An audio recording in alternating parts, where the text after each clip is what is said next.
Ahora sí, bueno, YouTube, aquí voy a hacer un video, probando 2K25. Ando comentarios con un amigo, si ven que digo cosas y no se escucha nadie más. No es que esté loco, simplemente que mi amigo no se escucha. Dice, mira, te pide fecha de nacimiento. No sé para qué sea.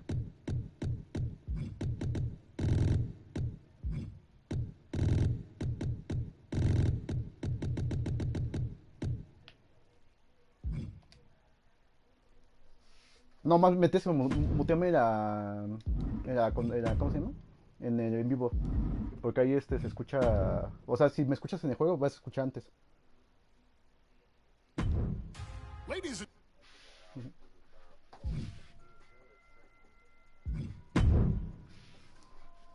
Te voy a pasar el tutorial.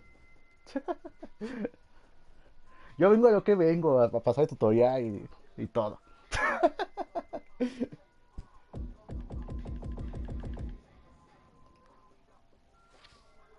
Sí, dice, ajá, mucho texto, pero pues ya ni pedo, tengo que pasar el tutorial. Dice, ejecuta un combo. Ah, creo que en ese te da un sobre de Mafaction. El modelo de Eddie está chido, Me gustó. Está chido, ¿no? Pues ahorita se, se siente. Mi primer perfección lo siento un poco. No, lo siento un poco. Lo siento como que un poco lento, ¿eh? Ajá. Después de ataque de llave ligera. Sí, un poco. Lo siento un poco lento. No sé si es porque es que este juego de. ¿Tengo como lo siento? Como si estuvieran pesados.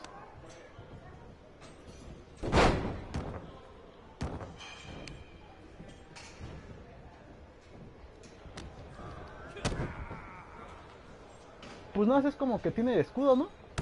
Prácticamente es lo que tiene, ¿no? El escudo que como cuando juegas en.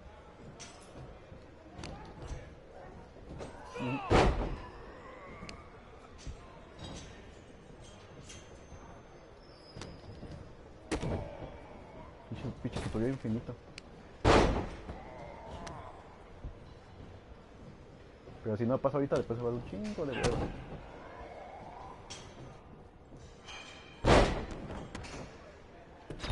Oye, ¿cuánto tiempo lleva de descarga en PC?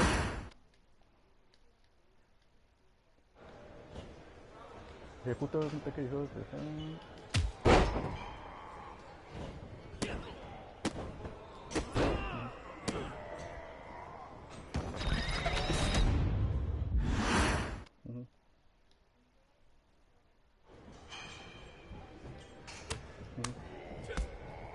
Sí.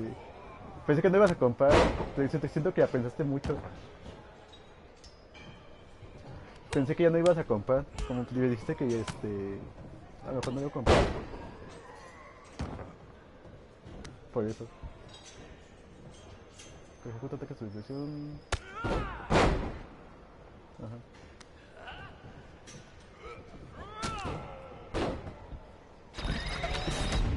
De hecho. Pues ahorita va. No man. Ah, estos cambios de. Ujú.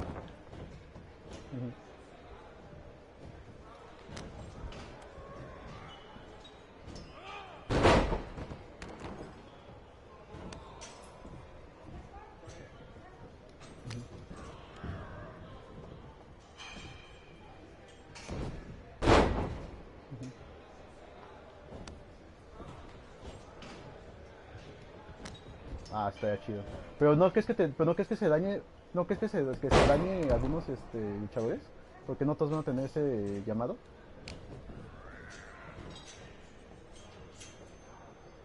O sea, pon tu que a lo mejor los juegos pasados sí, pero van a haber algunos que no está vacío.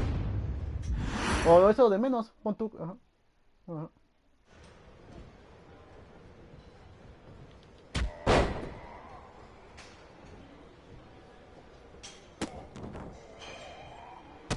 Prácticamente serían los de NXT.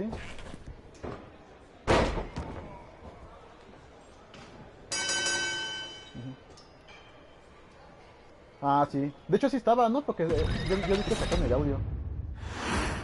Mm.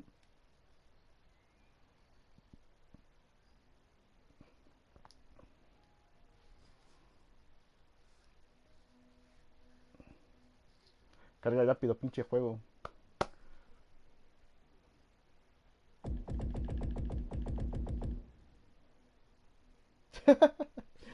Bueno, sí, bueno, sí, pasando rápido, que es importante.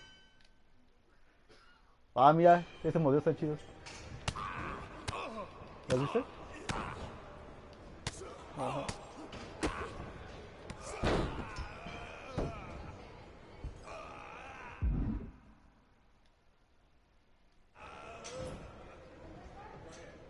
Mm, pues fíjate que sí, pero tampoco es como que sea así como que muy fanático.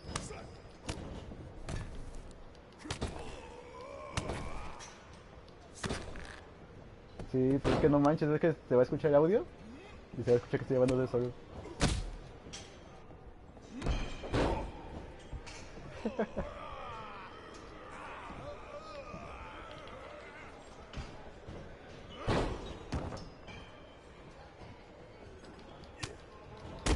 Sí, sí, esa es una cosa más.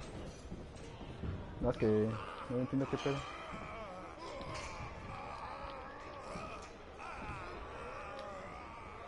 Chinga, no entiendo.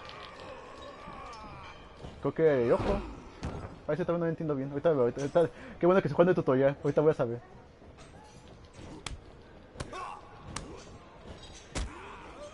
Ahí dice el opuesto, entonces para acá.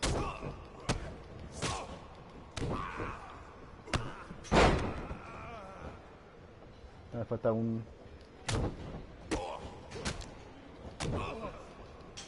Ahí está. ¿Qué ha pasado? Lo importante es pasar el tutorial ahí, rápido. No, creo que faltan más. ¿Tú no tú tutorial lo pasas? ¿O no lo pasas? ¿Sí?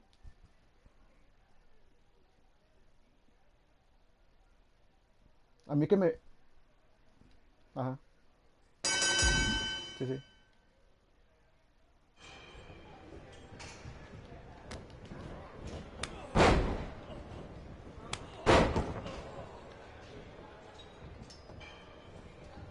Sí, sí vi.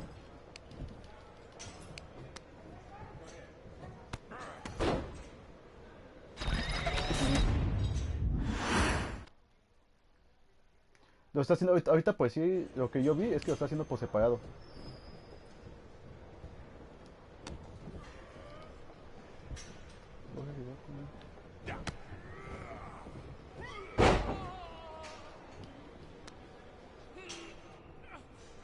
No, según yo, ahorita es que si te das cuenta ahorita lo que subió no está modificado porque no son creaciones. O sea, son títulos, pero son creados sin modificaciones.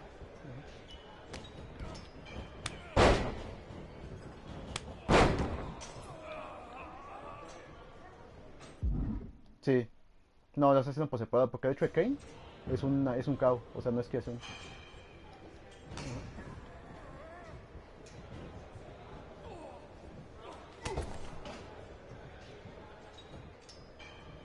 Sí, exacto. Ajá.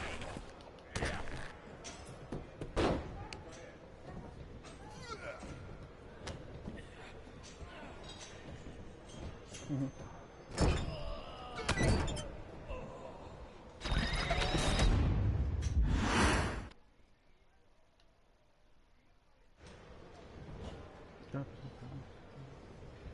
Pues según yo, mira, lo que yo sé es que, pues decir, no sé. mm, Haz de cuenta que lo que tú vas a hacer es que tienes, pero es que según esa modificación que tú haces es de generación antigua a nueva generación. O sea, pues haz cuenta que yo tengo mi serie data de PS4, ¿no?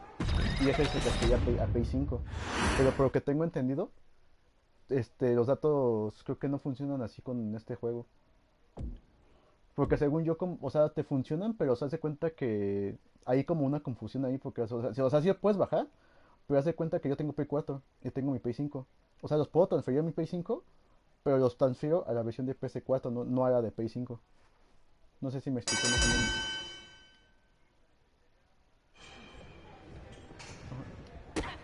Mira, ya me salió esta rubia y...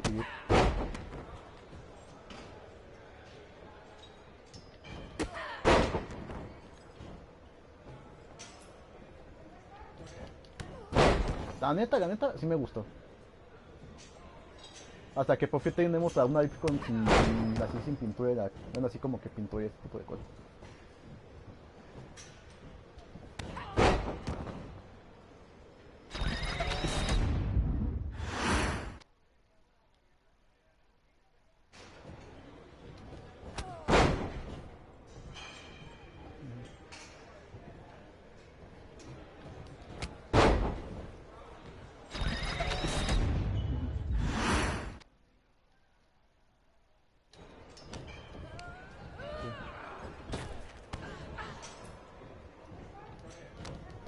Me acabo de dar cuenta de amigo tocando ahorita que ando jugando.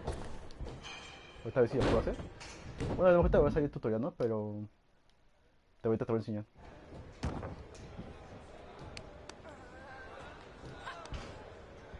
Sí, de campeona. De campeona sí. Pero de normal creo que no. No, original no.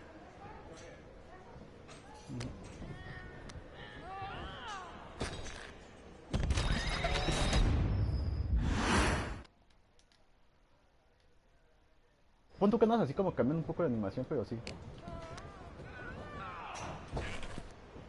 Ajá. O sea, pues no, o sea, me refiero que sí, deberían de cambiar un poco, porque, o sea, no la cambiaron.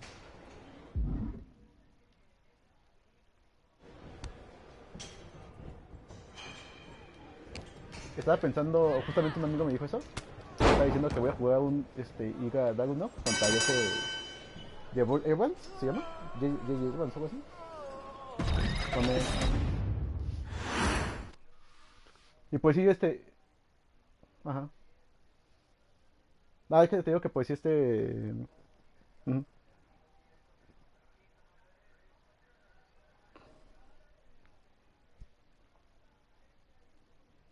Sí, yo también hago eso. Pero no manches, como que de que siempre su moveset como que no están tan chidos, ¿no?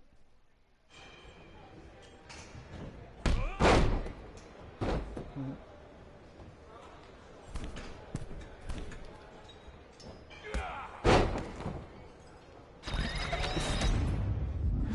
Esto lo estoy pasando rápido el pinche tutorial.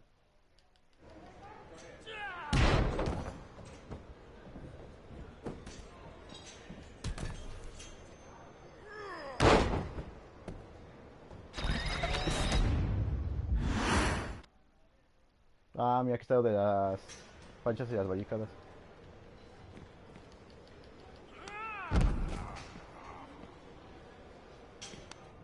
No sé en qué, no sé en qué momento vayas.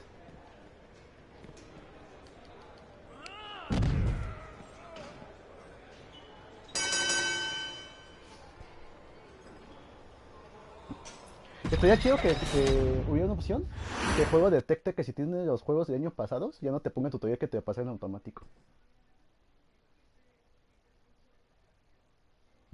O sea, que nada más te puse así como que las opciones nuevas y ya.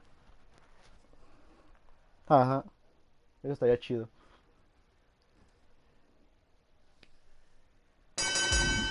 Ujú.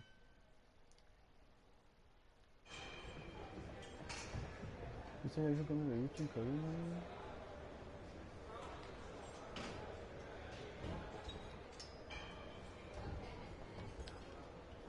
La lucha en cadena.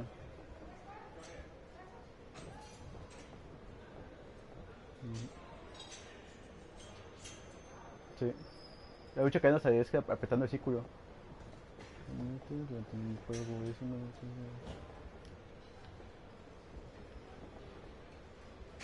Está chido. A mí ese siempre me ha gustado. Cuando dejas apretar el círculo. Como si fuera intercambio de golpes. Rope break, release. Ajá. Si das cuenta que dejas, si le dejas apretar el círculo, pues ya te avientas. Impulso.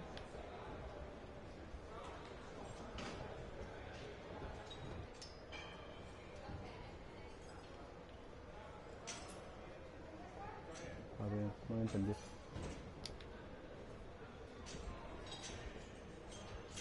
Creo que no.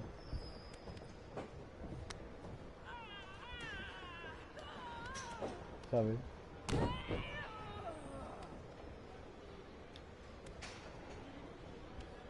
¿Se hizo una llave de lucha de cadena movimiento durante el juego? Creo que sí. Llave cambio. Movimiento.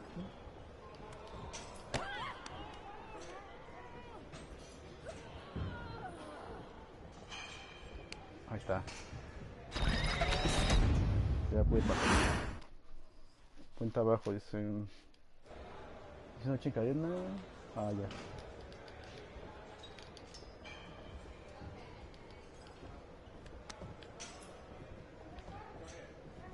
Ah, me pendeje.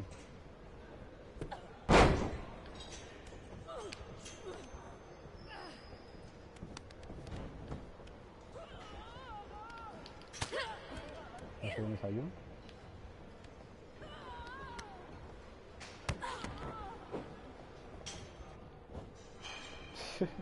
Está chido ese, está chido. Sí. Lo que sí es que yo siento que aunque esté más difícil, pero sí hay que aumentar un poquito la velocidad para que sea un poco más rápido. O sea, porque sí siento como que tarda mucho poquito de tiempo. O sea, que no está mal, ¿no? Pero...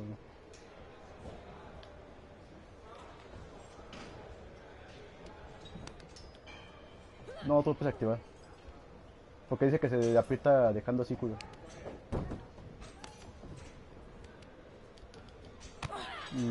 Es B.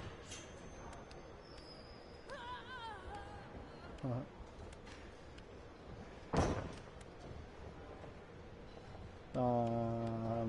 No, pero acuérdate que tienes que apretar el botón de ella 1. O bueno, de alguna parece una palanca más el círculo. Puro círculo, pura B, ajá, sí, sí.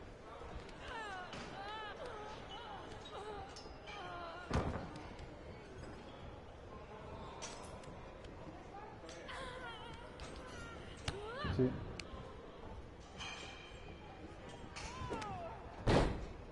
Ahí está. Ese está chido, pero sí tienes que aprender como que bien los comandos, porque me acuerdo que antes realmente estaba el círculo y lo ibas girando y ya. Y en ese te da opciones. Entonces está chido porque... Ajá.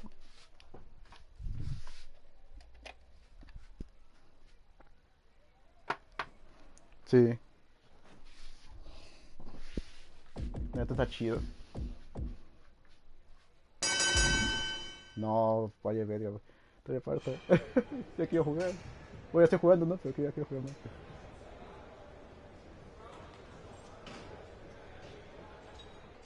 Otis y Denise.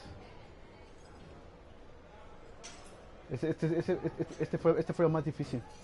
Hacer las bullas. Sí.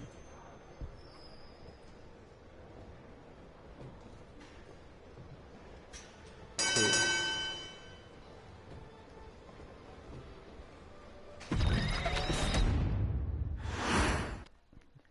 Ya, Dios, déjame jugar.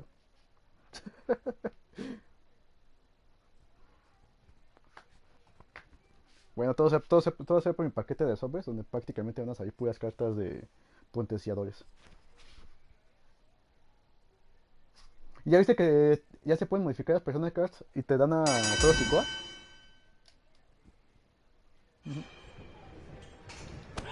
Sí.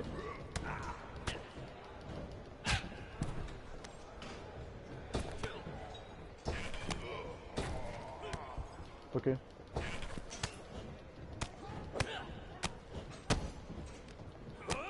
¿Qué?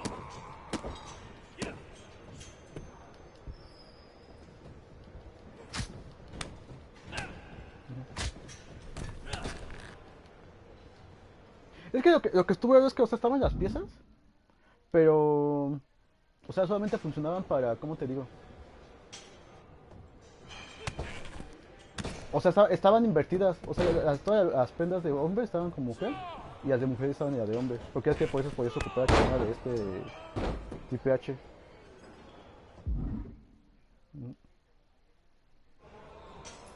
Creo que ya va a acabar, porque ya cuando te pone esto más de mates, es que ya casi acaba. Ah, tengo que hacer un super mate. No sé por qué, me imaginé.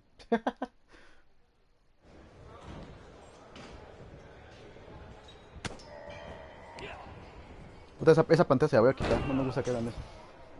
Esa pantalla está bien fea, la de los super mates.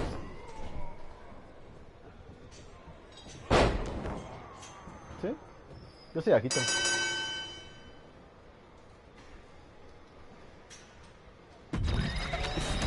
No, yo puedo con la de CP. Aunque fíjate que se ve un poco más, se ve más lejos, pero me gusta que se vea el escenario. Porque pues es como cuando baja. Ajá. Tío, ¿por qué? ¿También por qué? Porque si te pones a pensar, en ese caso ni siquiera tiene caso que escojas la arena, porque pues ni la puedes ver. Más que ya sentadas.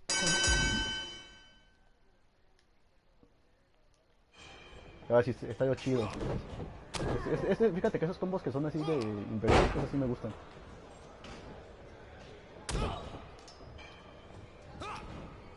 Pum, ahí está.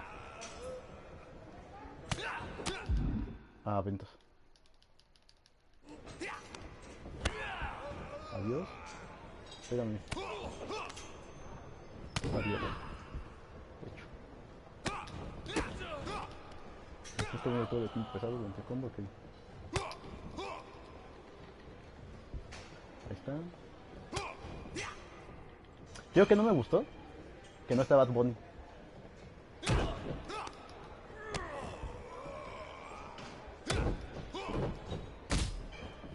Este año no me metieron.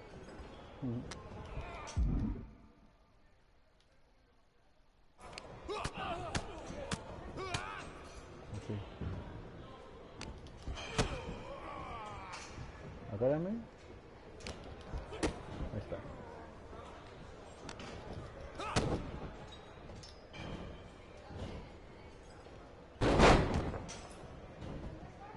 Agárrame.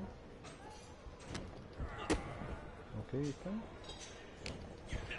Agárrame. Ahora supongo que va a ser de círculo.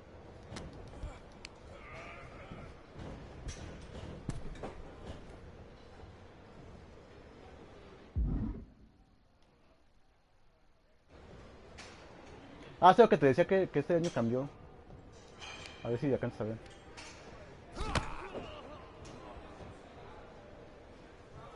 Que eso es lo que te decía que este año cambió. Mira, a ver, espérame, déjame, le voy a subir a Logan Paul.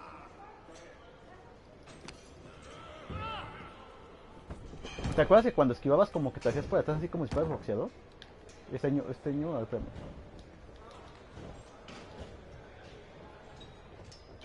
Ah, este año lo cambiaron. ¿Te acuerdas que antes para esquivar los puñetazos lo hacías con la palanca? O no sé que te cubrías con el L1. O creo que en tu caso creo que es LB o algo así. En este año es con triángulo. O sea, en lugar de hacer con ese es con triángulo y hacia una dirección.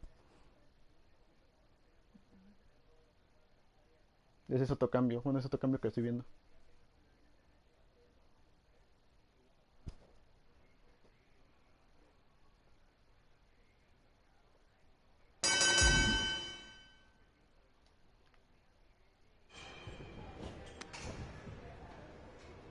one, two, ring the bell.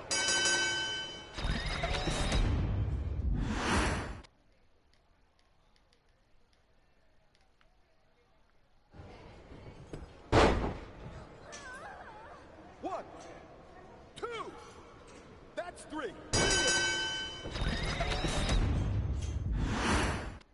Ok. No, pues. Break that hole now. Dice, como ejecuta un pick combo. Luego X abajo, ok.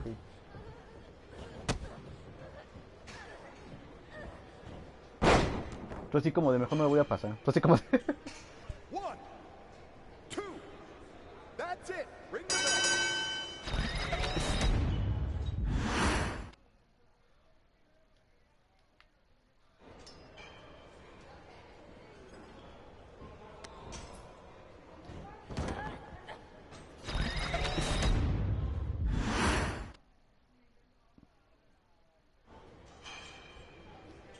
Dejaron, lo que hicieron también es que también dejaron los dos tipos de tiempo. Dejaron el nomás y dejaron el de la vara otra vez.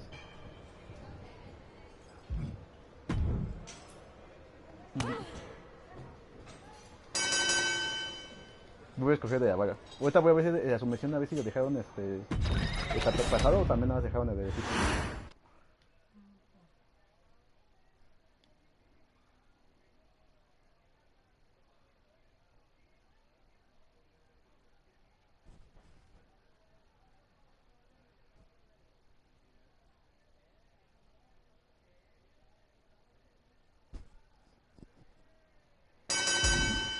Sumisiones, ahí está.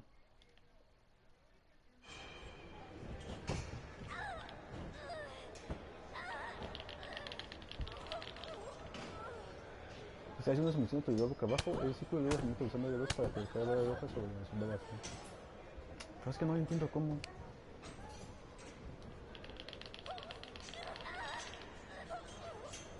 Ah, ya entendí. Ese es con las palancas. Haz de cuenta que con uno mueves a la derecha y con con la otra la pulgares mueves para el lado contrario.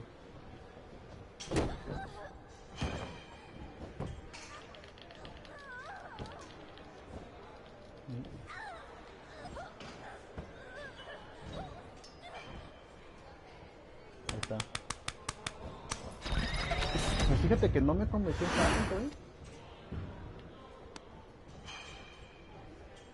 El modo de la sumisión está medio raro, güey. Bueno, ya no sé si es para caer el chiste, pero sí está medio raro.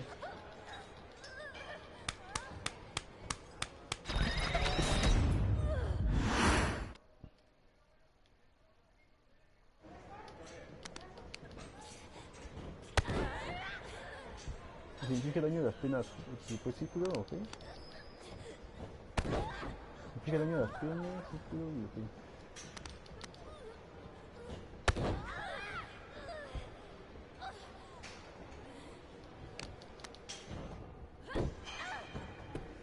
No lo entiendo.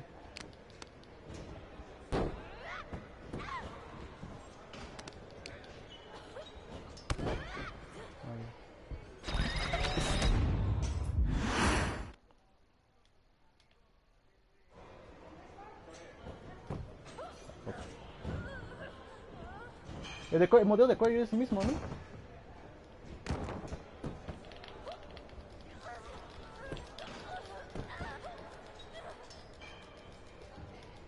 El modelo de cuello es el mismo del año pasado, ¿no? El modelo de Corea Gate es el mismo del año pasado, ¿no?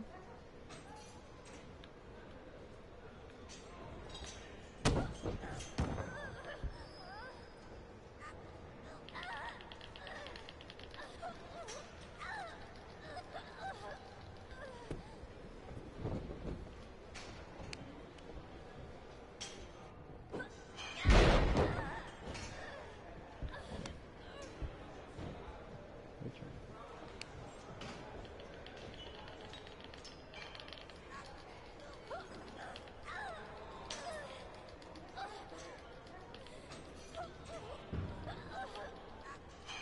Creo que sí. Pero no entiendo qué tienes que hacer. ¿Tendré que ganar nada más así?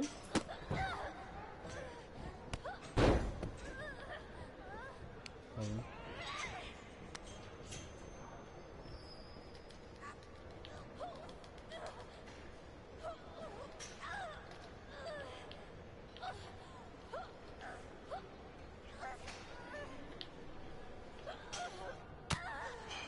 No entiendo.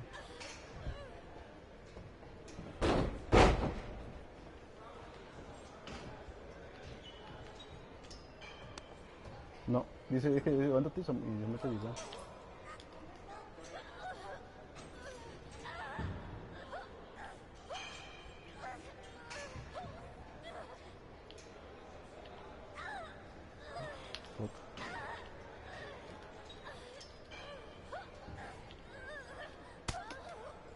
No me deja.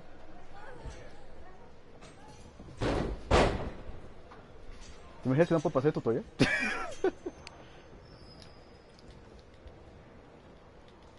Chinga, que lo siento muy lento.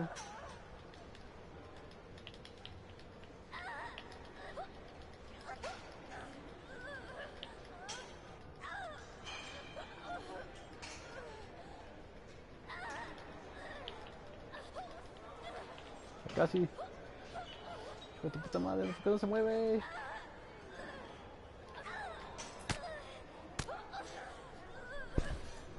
No manches, no puedo. A ver. Ajá.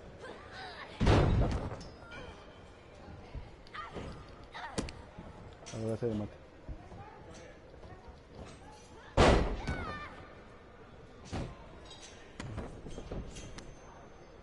A ver.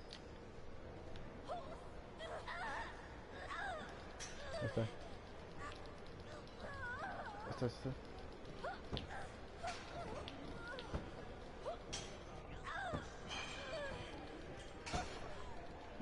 Ya está. Ya pude. No mames.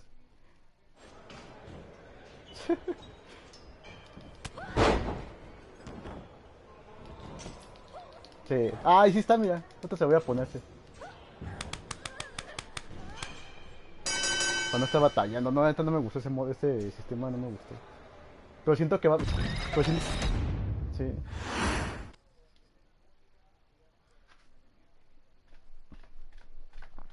Voy a tener que jugar muchas pedas o misiones para aprender a manejar el otro.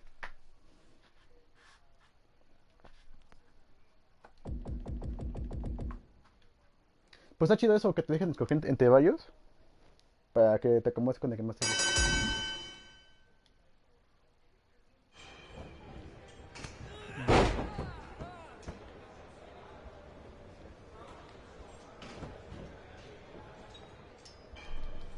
Oye, ¿y si has visto Raw o no lo has visto?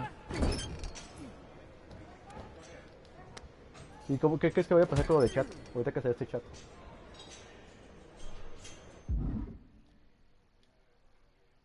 ¿No?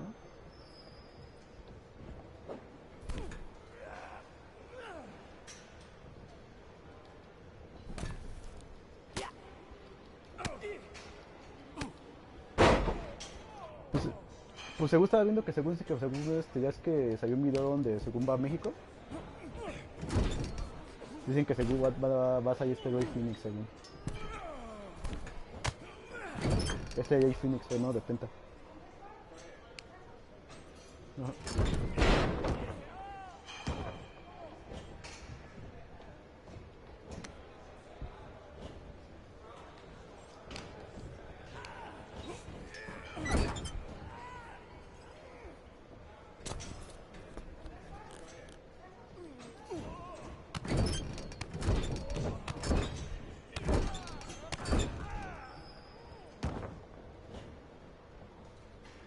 No te quedes aquí, me cagué de todo,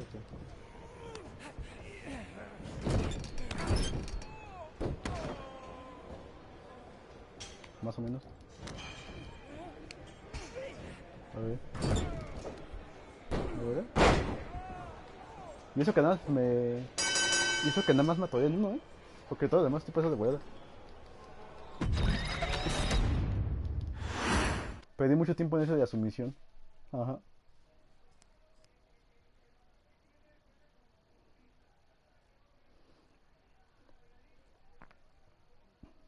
Ya más o menos sabes cuánto tiempo te vas a tardar en pasando tu tutorial.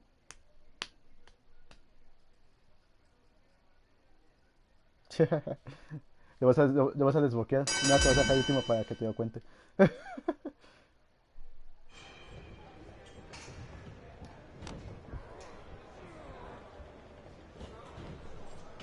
De hecho.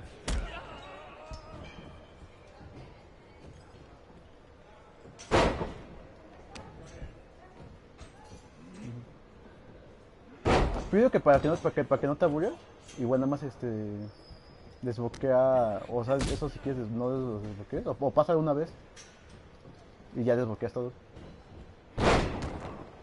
Ajá, sí. Desbloquea todo lo que no has conseguido porque también, ajá.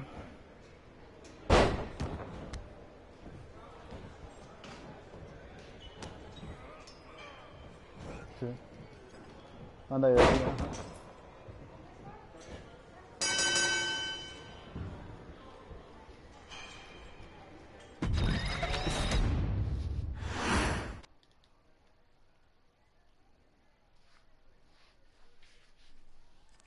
Porque según yo, a los que esté después desbloqueas a Scott Steiner, al demonio.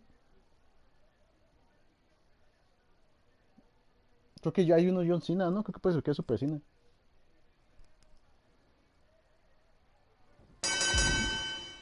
Oh, vale, verga, pinches mamadas.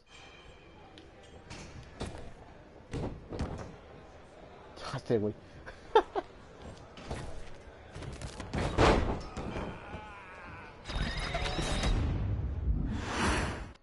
Tampoco es ok.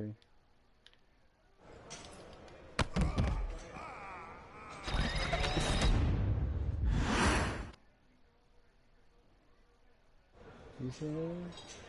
Dice las cuevas. Ok, ya entendí.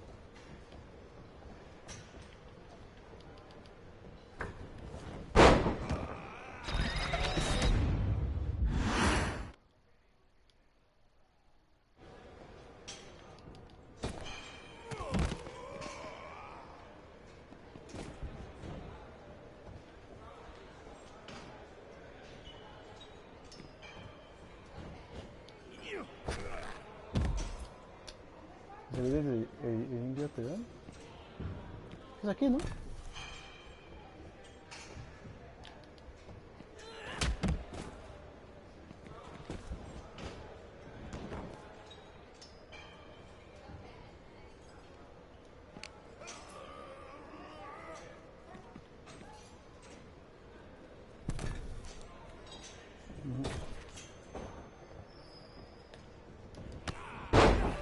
De hecho, ajá.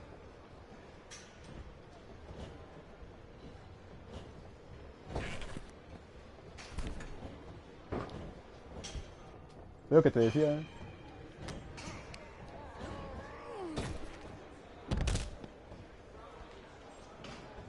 Eso de la teoría de India no lo entiendo. Se supone que esta sería de la teoría, ¿no?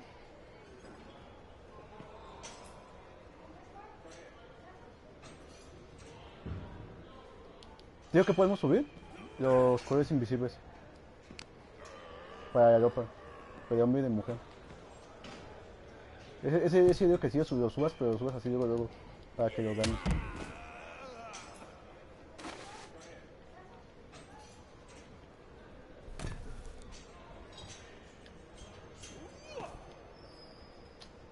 Este desafío no lo entiendo. No sé si sea así. Ah, ya.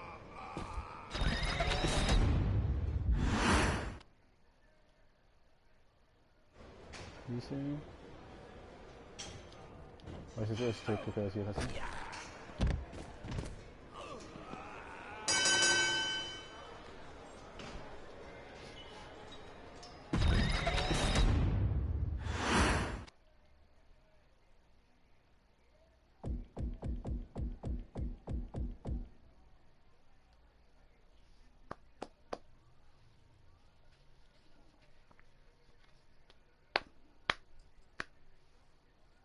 Me acuerdo que los juegos donde nunca pude pasar así como que tipo tutorial así como este, eran los juegos de pelea, así como en Street Fighter y eso.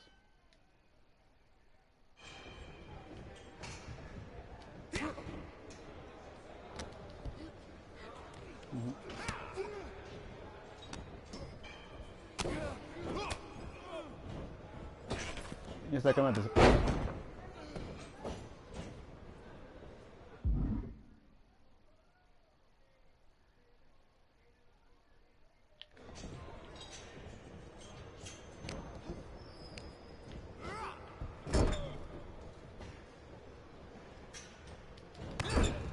Ok.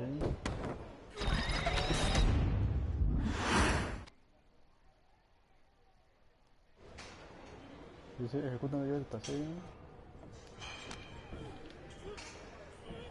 ¿Qué dice? Ah, bien, entonces quería saber cómo se hacía.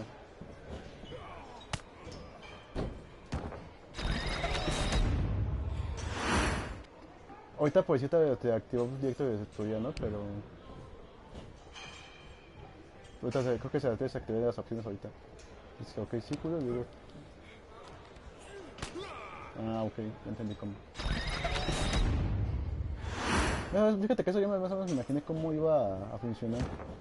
Haz de cuenta que cuando tienes la cámara en tercera persona, o sea, todo lo que movías con la palanca se va a activar, pero apretando L2. Porque obviamente como esa va a estar ocupada para la cámara, todo se va a ocupar como con este comando.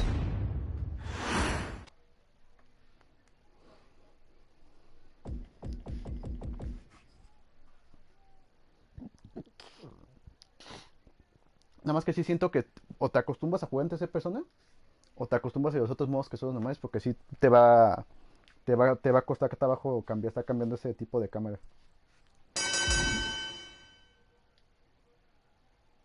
Que se coge una silla debajo de ella, y ataca a con ella.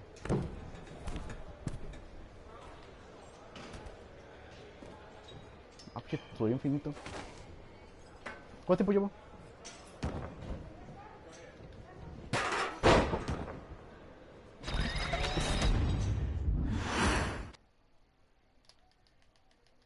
No manches.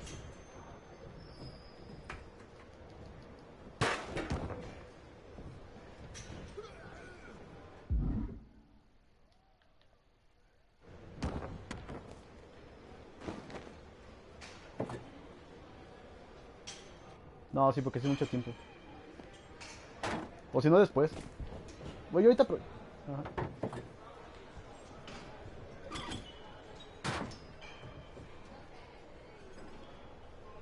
De hecho. Esto de mesa, ok. Lo que está chido es que por decir en el tutorial, el año pasado el jugador el pinche peleador se movía.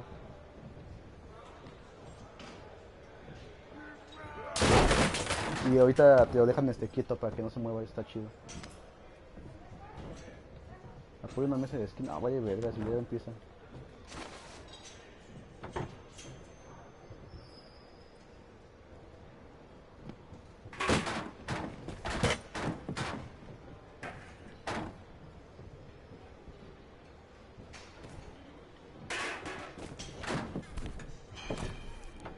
El pinche Andy ya mejor se puso a hacer sus cosas.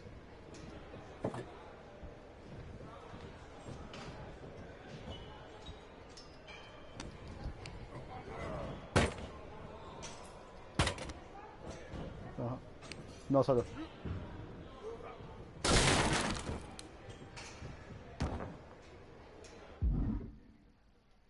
Está. Agarra una escalera. Ah, ya.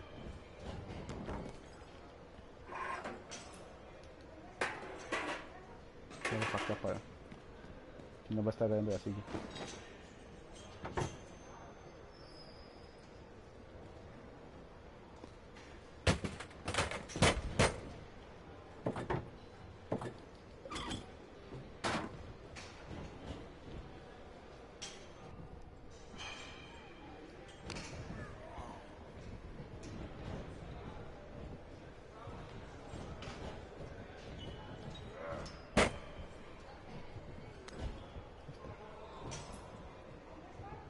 Y ahorita que se quite de la pinche mesa, ¿te imaginas?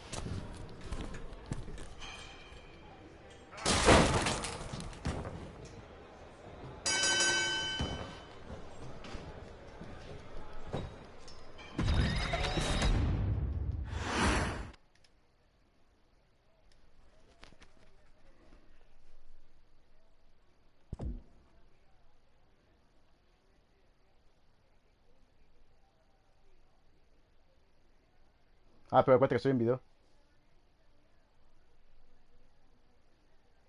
Sí. Es bueno que me acordé, ¿sí, no?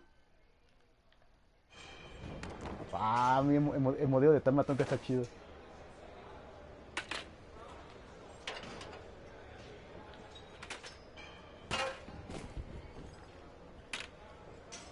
Ahí está, ya coloqué. Sí, ya poquito. Lo bueno que no te escuchas, ¿eh? Esa es la ventaja de que no te escuches ahorita.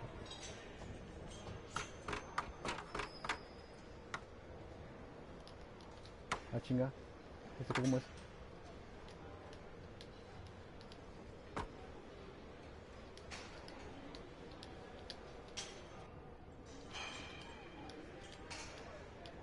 Ah, este nuevo minijuego está chido. Los 10. Ajá. Y el otro estaba como que más difícil.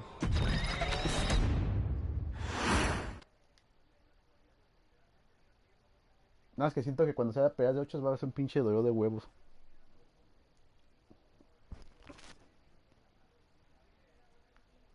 El de era como un maletín que se iba llenando.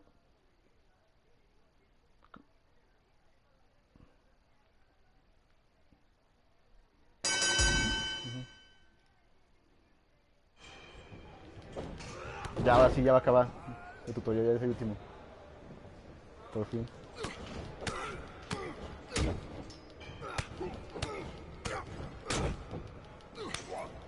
Sí.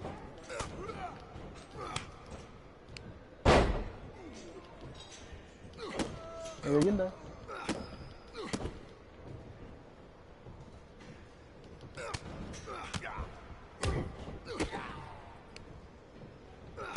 Yo voy a ganar en Perfect, ¿eh?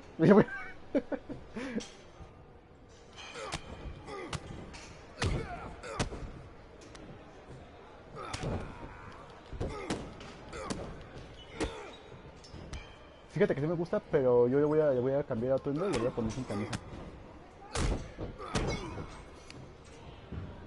Se ve mejor sin camisa, ¿no? Ahí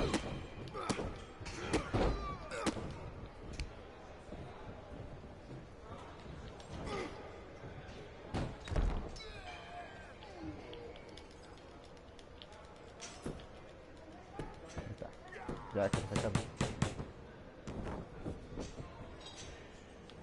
¿Qué? One, two. That's Ahí three. está. Ring the bell. No sé, lo vendí y no sé, no me da cuenta.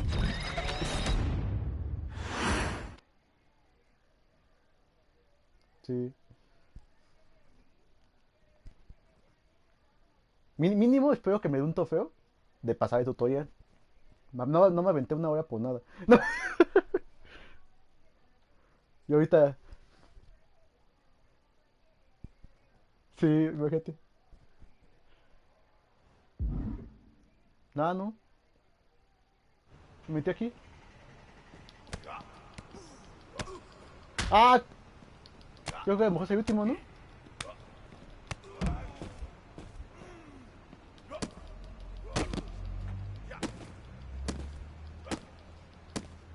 Ay, chingue su madre para acabar.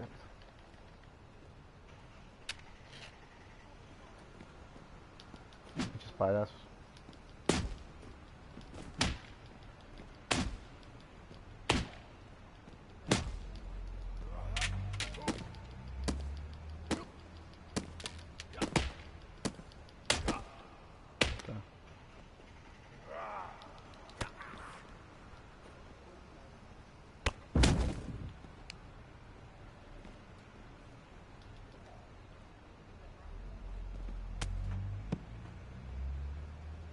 Está.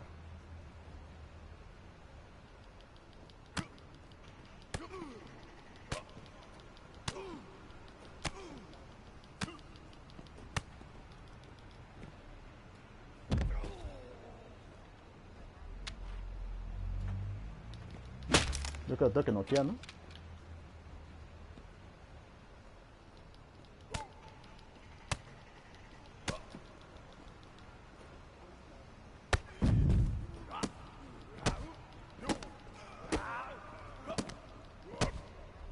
Deja de poner una silla para que se muera. ¿No? Hasta parece el mismísimo Bucket, ¿no?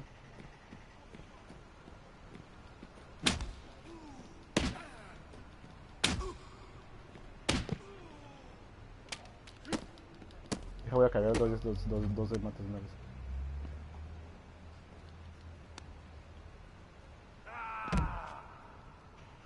Ya muérete, hijo de tu puta madre.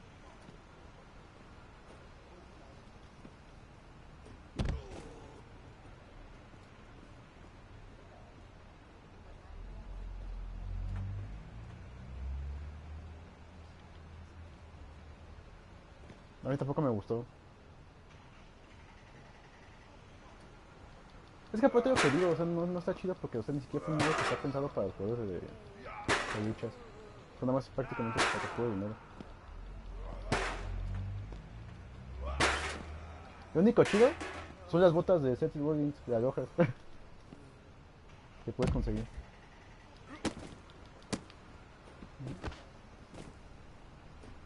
One, two. That's three. Let me hear the bell.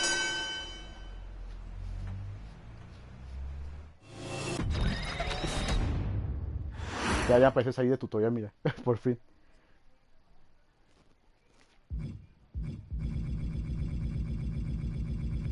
¿Y no me dio nada?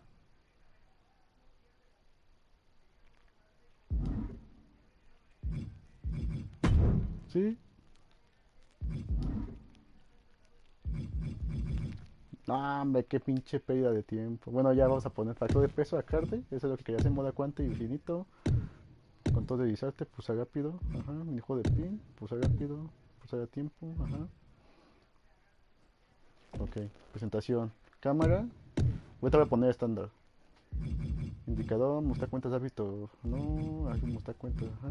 Tiempo de cámara. No. Cambios de cámara. No. Nunca. Nunca. Nunca. No. Efecto de suceso. No. No.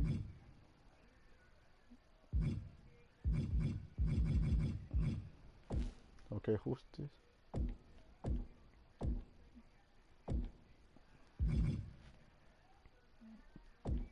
A lo mejor. Ujú.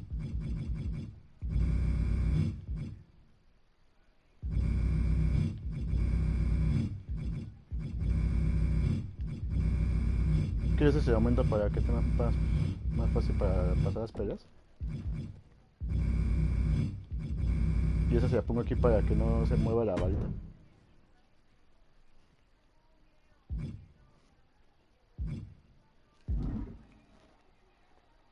Ya, sí, ya estoy aquí. Yo. ¿No?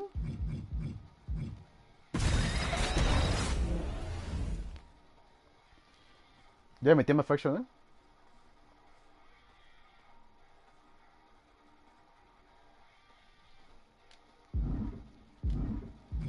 Ajá.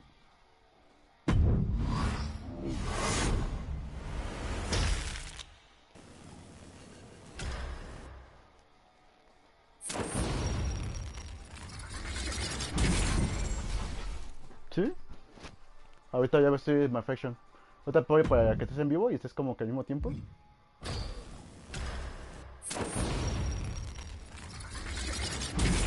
Ahora sí escogí la clase de peleadores.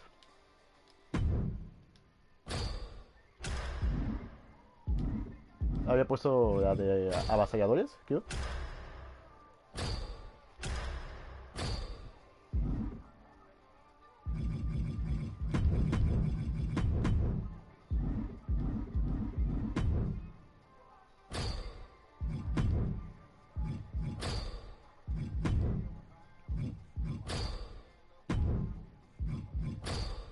Este pues a todos nos va a dar lo mismo, ¿no?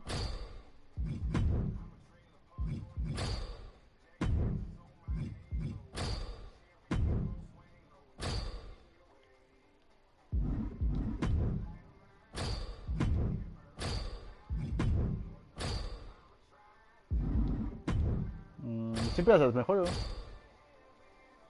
Porque normalmente sabes que puedes subir de nivel más rápido cuando juegas.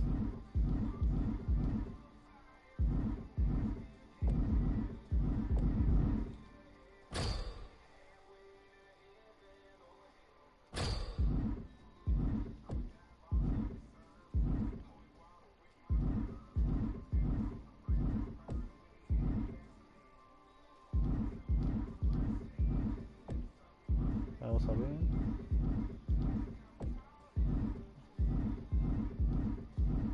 Ah, sí. No me lo dio, ¿ya viste?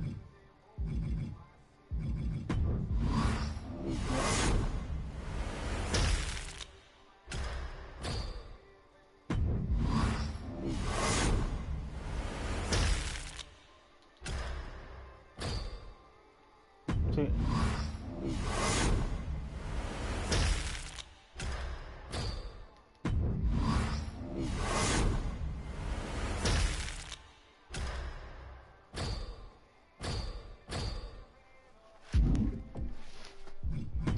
Vale, aquí tengo un código de vestuario. Déjame ver lo canjeo.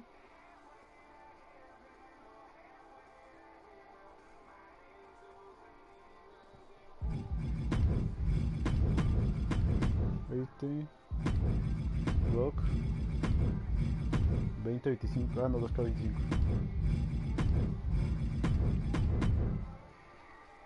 Ahí está.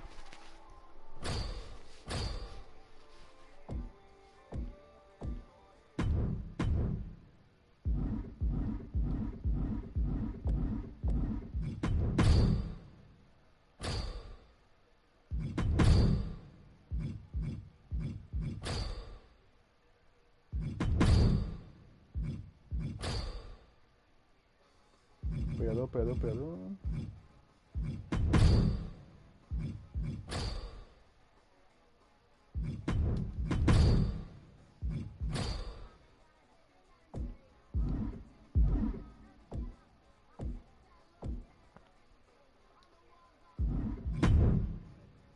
¿Crees que se haya bugueado el tutorial?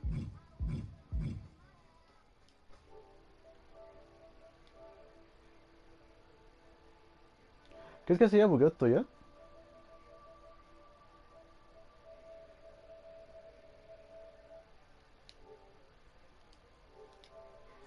Ahí voy a checar nada más aquí ya, pero... Sí, mañana lo checo.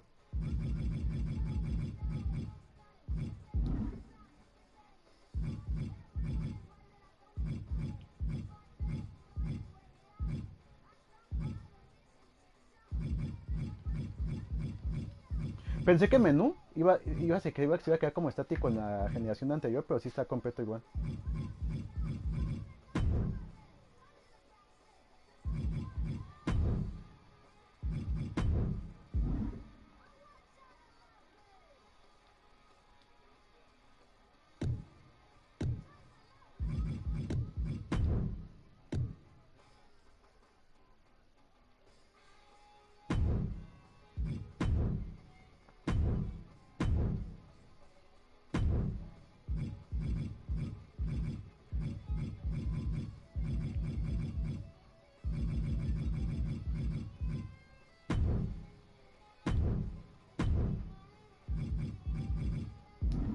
Sí jugué con The Rock, vamos a ver.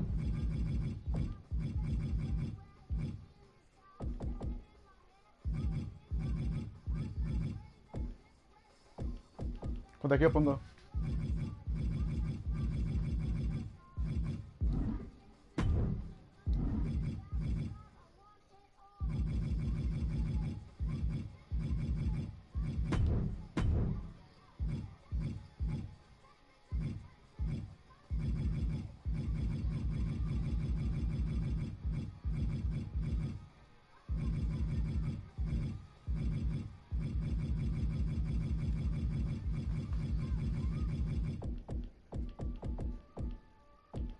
¿Cómo que boteado?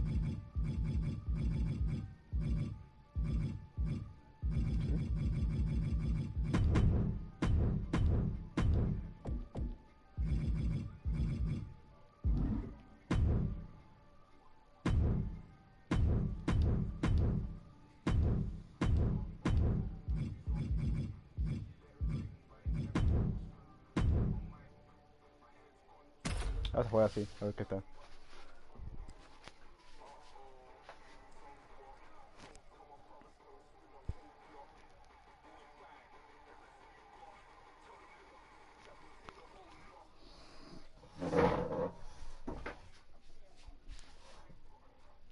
Es la pelea de que no tiene como cuerdas en el ring.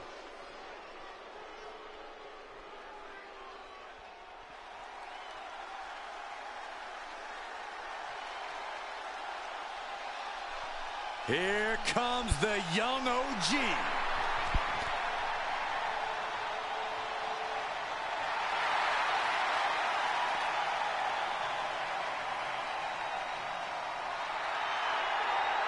No, está bien chido.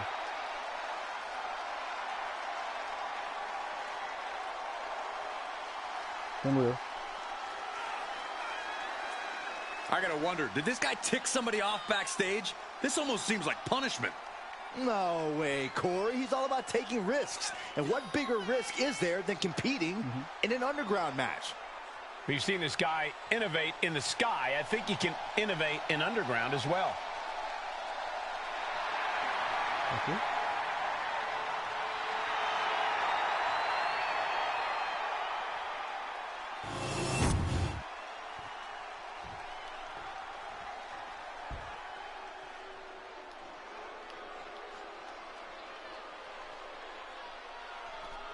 Take notice of a bona fide superstar. An out-of-this-world talent, at least in her own mind. She is looking to turn the underground into her playground. And guys, I'd say underground may be where she feels most at home, possibly even more than in a standard match. No ropes, no boundaries, just her actions and striking doing the talking. And she is looking to knock out anyone who dares stand in her way.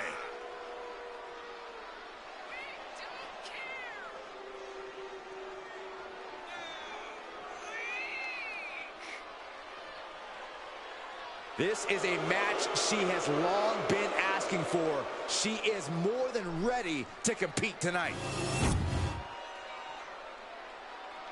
The following contest is an NXT Underground ¿Te diste cuenta de algo? match. En este juego no, en la juego de antigua generación no hay gente, no hay gente de Wwe2K25. Weighing in at 170 pounds, Javon. No hay gente de Wwe2K25. No sé si está por ahí, ¿no? O porque está haciendo NXT, pero no hay gente. From Albuquerque, New Mexico, Jakara Jackson. Here we go. We're all set to go for action in this underground match.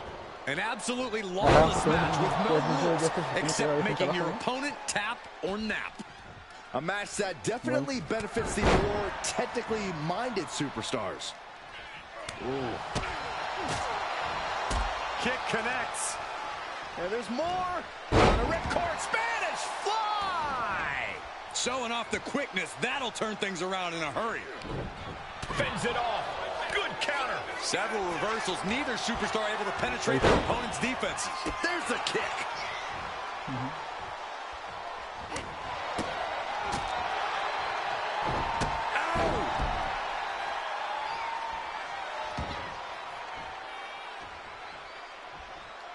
Corey, underground is so unique. How does a competitor leave here with a victory? Yep. Watch out! Good Lord! Taking flight. Completely throwing self-preservation out the window. I don't know how your mind would even think about doing that. Oh, right into our announce table. Saxton, you stay here and hold down the fort. I have a feeling we're about to get a front row seat, gentlemen. Oh, he had that scouted. Elbow drop. Piercing. Javon imposing a flurry of offense. Jakara is being worked on heavily.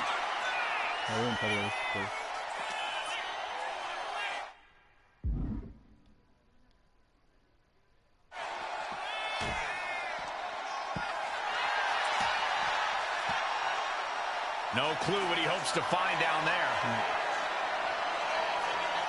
Heading back into the ring now. Launching. Crashing to the floor. A gruesome landing. I don't know how you walk away from that. Counter. Right when it was needed. No me acuerdo. Uh-oh. No me acuerdo si me puse que... Well-placed punch. Ugly, but effective No por response. eso, me hace una cosa. Es que después me mató mi novio.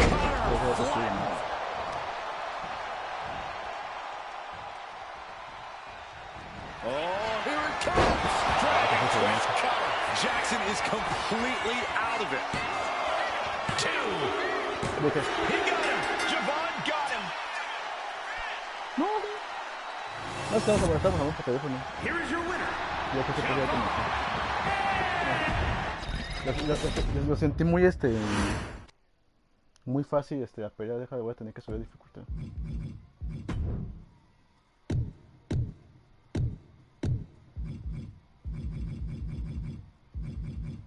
No, está normal.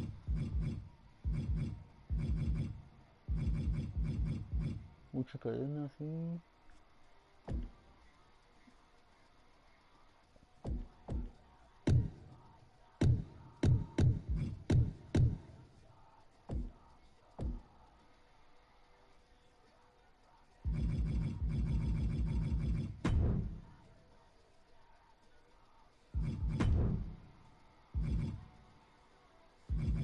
Es que hay una opción que es presentación.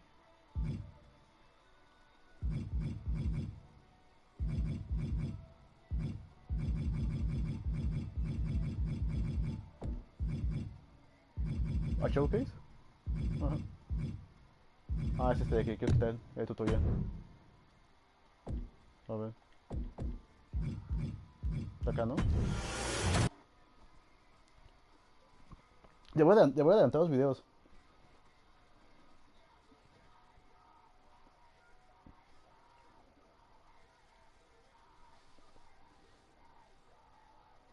Va, va. Yo te voy a adelantar así como para que vayas viendo así un poco más rápido. Porque pedí mucho tiempo de tutorial, para que no me diga nada.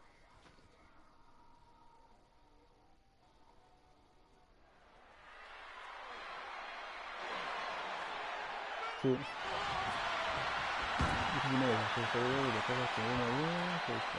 Cena's got Roman up, attitude adjustment. Down goes Reigns. Continúa.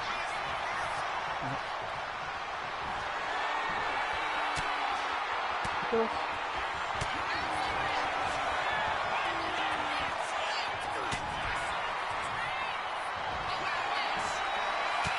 Ay, ni nada más me esquivó los tres, a ver, espérate.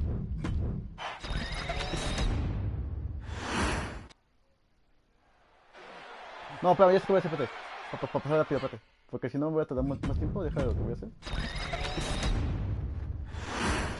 Deja así abajo la dificultad fácil para pasar rápido.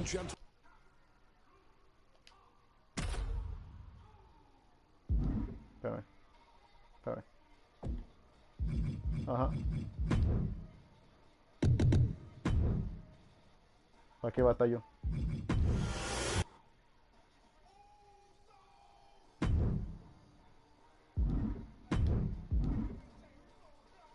No sé, pero te das cuenta que quité video y ya se me quitó. No la puedo jugar.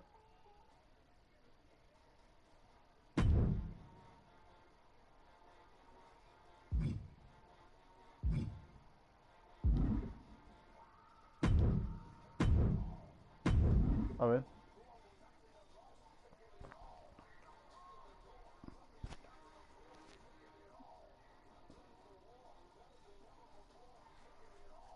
O no sé si te da cuenta como video y en sí no te da cuenta como pelea.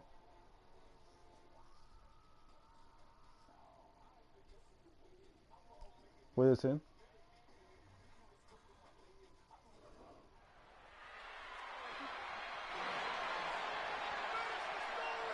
Solo Sikoa lifting Cody Rhodes up. Spear from Roman. Cover, hook to the leg. Cody somehow survives. Are you kidding me? How? How did Rhodes survive? Desire is how, Corey. Grit is how, Corey. This is how bad Cody Rhodes wants to finish his story. What the? It can't be. It is! John Cena's here.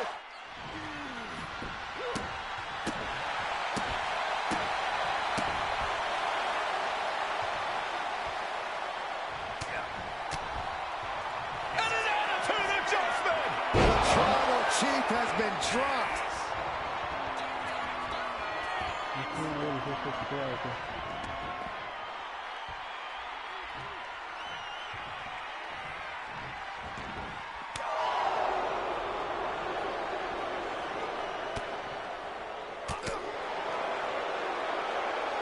No son muchos montones.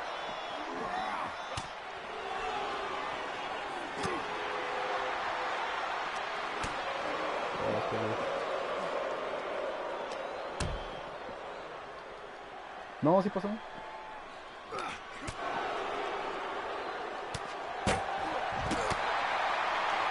Ah, no, Simón. Ahorita se me bajó porque yo fue como el único que...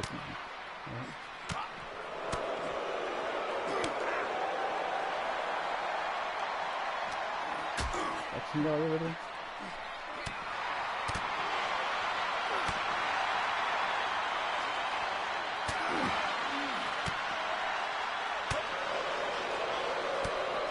Oye, ¿verdad? Estoy muy manco, ¿eh? Allá, que diga. Sí. Yo creo que a lo mejor para que como van entrando, por eso, ¿no? Ahí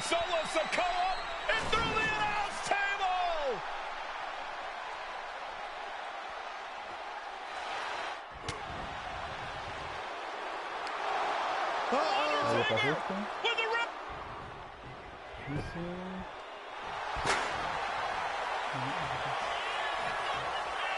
10 years in the making.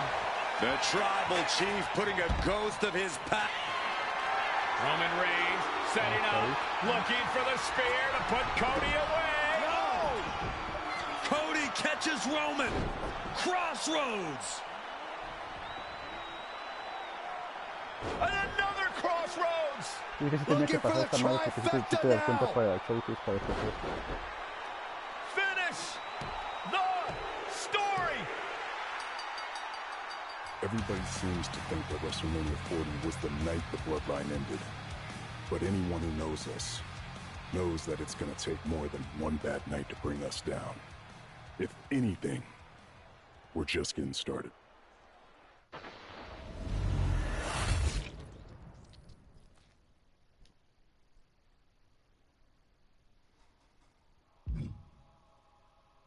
Sí. Sí, es así. Porque a mí se me lo contesta para tapar de historia. In a family that specialized in brute force over the years. Nada, es que si te metes y te sabes como yo, te metes a la biblioteca y le pones como video, porque está como video, no está como para allá. Better known to the WWE universe as the mighty Yokozuna. The family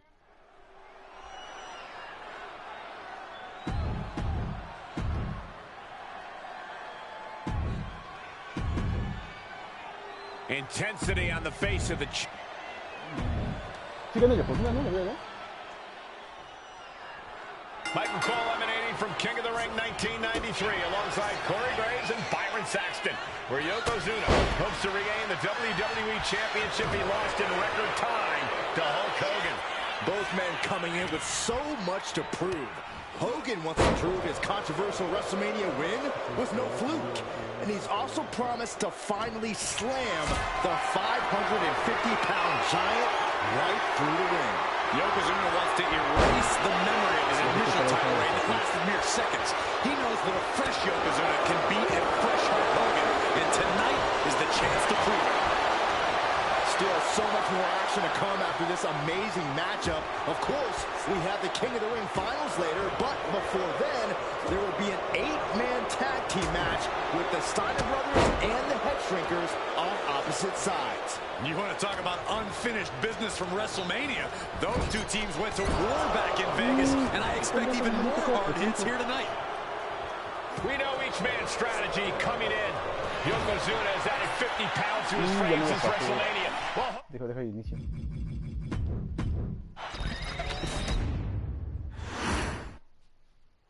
Michael Cole alongside Byron Saxton and Corey Graves, emanating from King of the Ring 1993. Yokozuna is fuming over his embarrassing WrestleMania loss to Hulk Hogan. Now, Yokozuna has vowed to reclaim the WWE Championship and wipe Hulkamania off the map.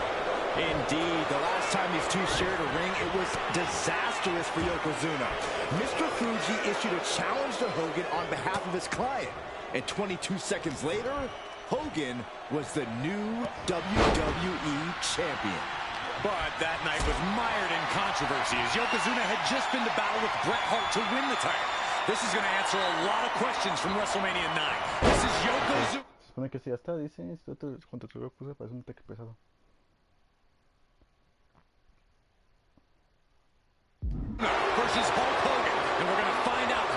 true champion. We know each man's strategy coming in. Yokozuna has added 50 pounds to his frame since WrestleMania, while Hogan has actually slimmed down since he captured the WWE Championship.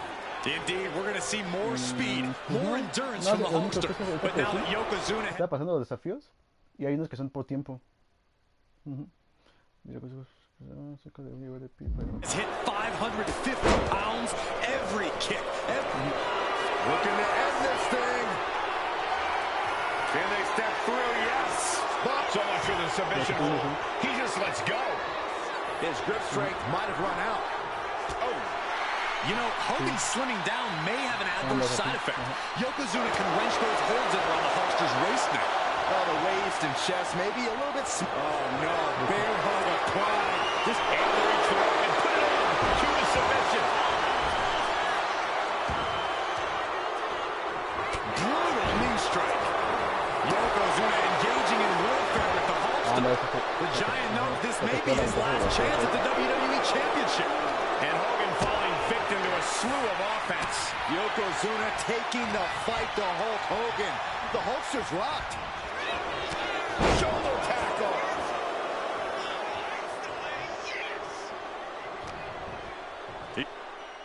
Yoko now.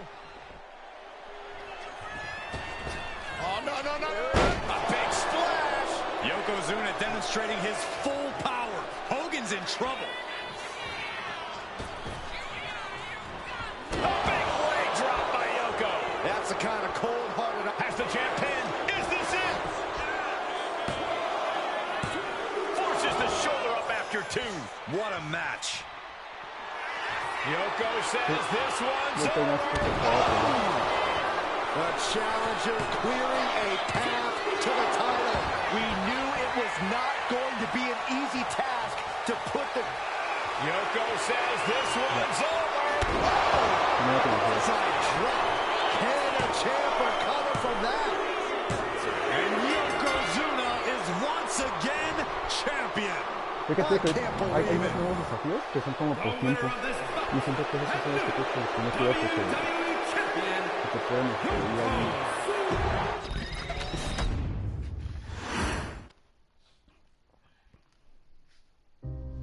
Our next chapter sees the showcase spotlight shine on an area in which the family built their legacy: tag team wrestling.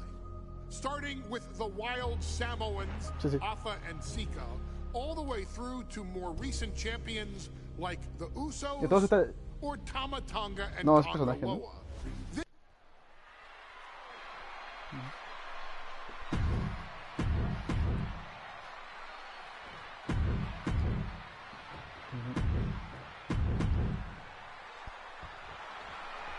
WrestleMania 9 rolling on with a potential show-stealing match, guys. Two very hungry tag teams facing off.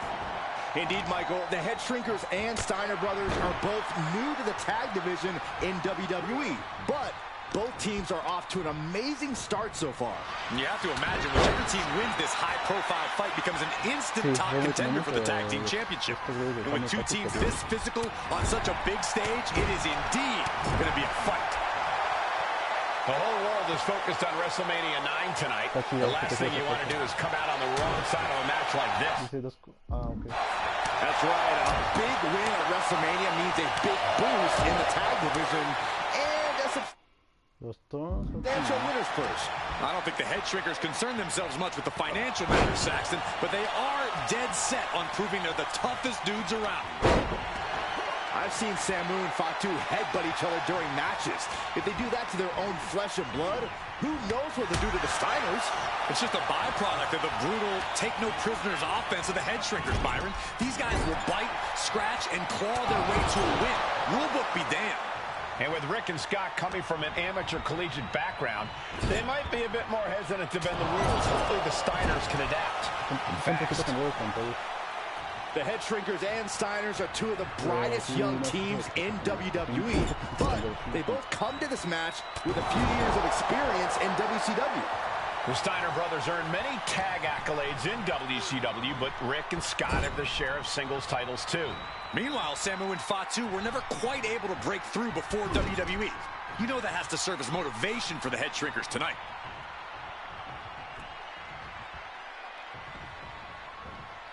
And now placed in the corner.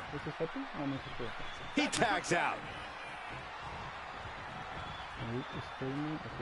Wicked clothesline.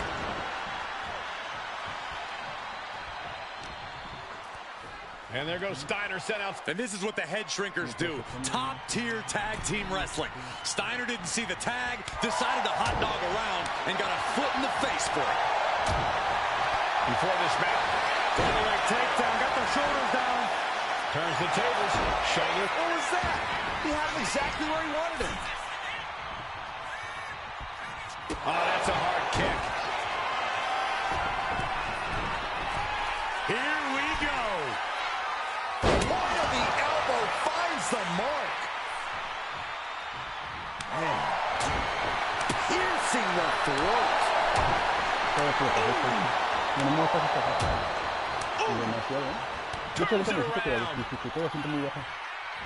Got the full Nelson. Slam. Oh, man. He managed to get one over on the experienced Steiner there. Makes the much-needed tag. As we find ourselves surrounded by all this pageantry, do you think either of these teams is feeling the pressure of their first WrestleMania? I can tell you that Samu and Fatu truly did not care. Alpha has turned these men into brutal fighters who simply want to destroy their opponents no matter where the fight takes place. And as for the Steiners, there's the tag. Tandem offense on the horizon here. They have their opponent driven down face first. That's it. No way the Steiners come back now. Shoulders down. Got there. This was almost over.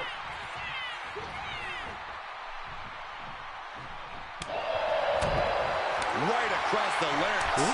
So much damage has already been done. He's got the shoulders down. This is it. And the head shrinkers get the win.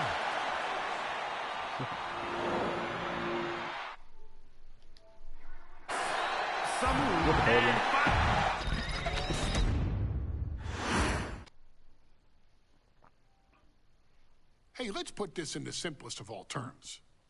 Dwayne "The Rock" Johnson is the biggest celebrity on the face of the planet today. Esa pelea que dicen que está viendo que hace ya Now, tiempo, whether he's a blue dijo que se aventó chipper, como the 15, people's le tuvo que repetir como champion, or 15 as we veces know porque no him podía right hacer un now, objetivo que the era el 15. final boss, The Rock, has only...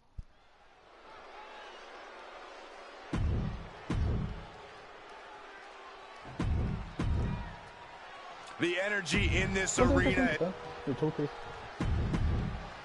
o son muchas? The Intercontinental Championship is on the line here between two superstars who don't have anything nice to say about one another. The challenger, Rocky Maivia, and our current champion, Hunter Hearst Helmsley. Cobra clutch cinched in. And wait a second. Interesting turn of events here. Yeah, he just released the hold, and I'm racking my brain wondering why. Thursday Raw, Thursday. Getting kicked off with a title match for the Intercontinental Championship. Number one contender, Rocky Maivia, versus the champion, Hunter Hearst Helmsley. And conspicuous by his absence is the butler of Hunter Hearst Helmsley, who has been intervening in matches as of late. Who knows if he might show up? Yeah, unfortunately, that's just another thing Maivia needs to worry about. Rocky has bigger problems in the ring, gentlemen. Biggest match he's ever had. Live, worldwide television. He's got to have a stomach full of butterflies. If Rocky Maivia is going to take down the more polished and experienced Hunter Hearst Helmsley, he's going to have to do it with unrelenting energy. Rocky has to keep coming at the champion with big attacks until Helmsley collapses under the onslaught. It's a bold strategy that will take everything the young Maivia's got, but you're right. It could be his best pet. Finds the roll-up. The challenger is going for it. Letting his opponent out of the pin.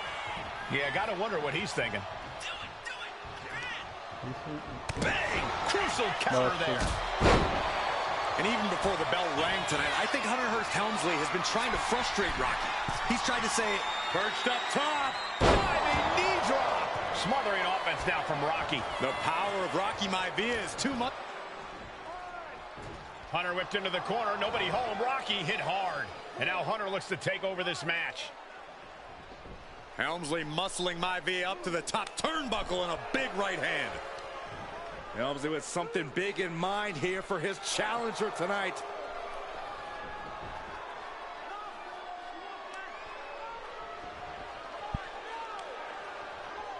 Well, this is just blatant disrespect from the arrogant champion. Almost daring Rocky. Hey, you really want my title? You really think you're going to be Intercontinental Champion? Up to the top. Hooking Rocky into a superplex. This could be it. Can Hunter capitalize?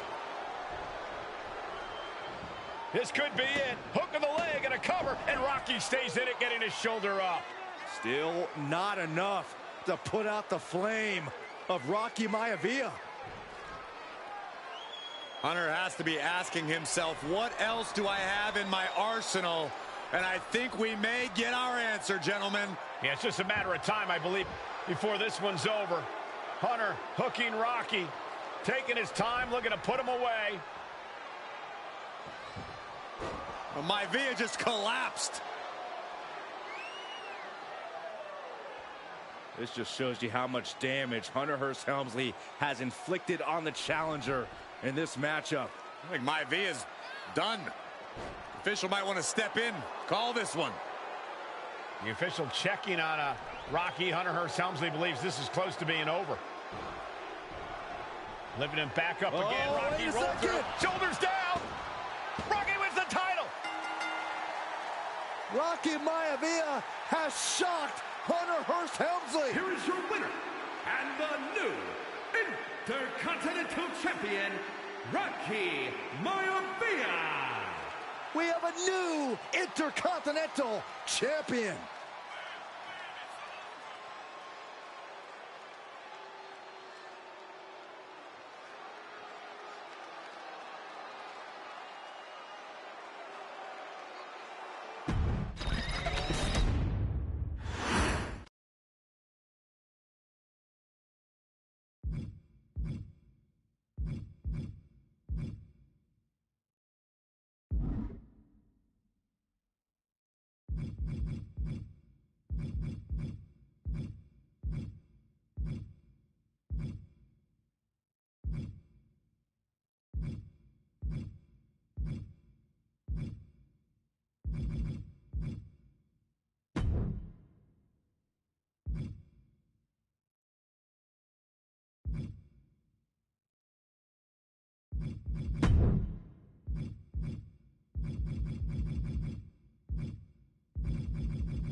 in a family of elite combat athletes and top-tier performers. The final boss has always stood out, even when he was just a blue chipper. But there wouldn't be a final boss. There wouldn't even be a bloodline if it wasn't.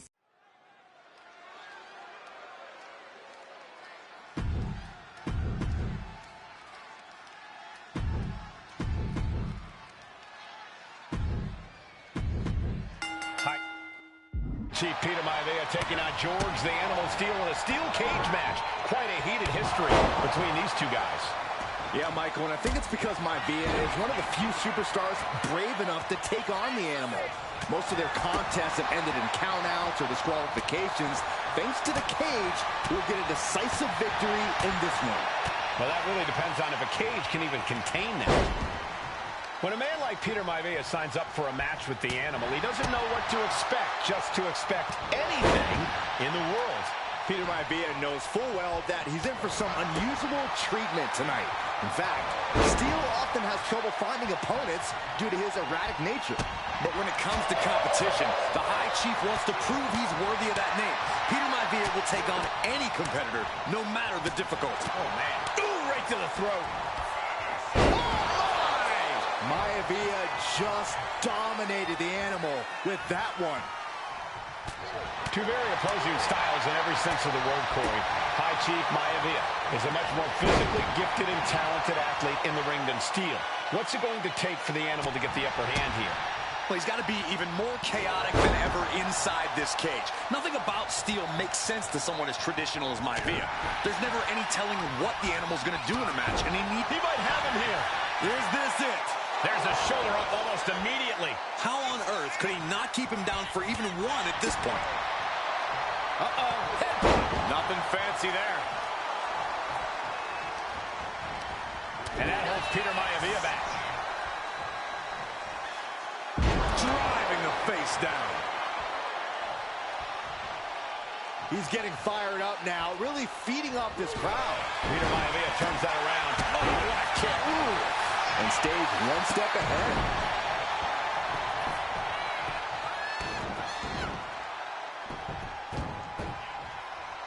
Why?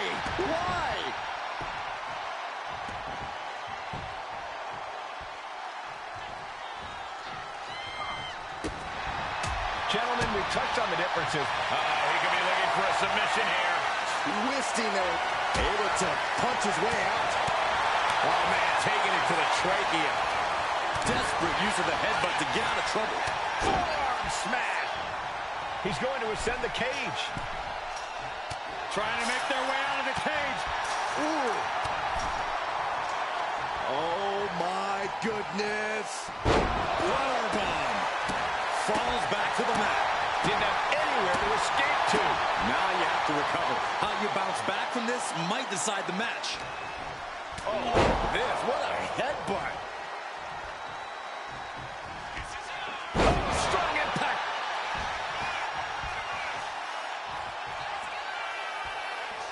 Maivia has Steel in his sights, looking to put the Animal down. What's Maivia got here? Oh, break you in half. Maivia can taste it now. Makes the cover. And the High Chief defeats the Animal. Here is your winner!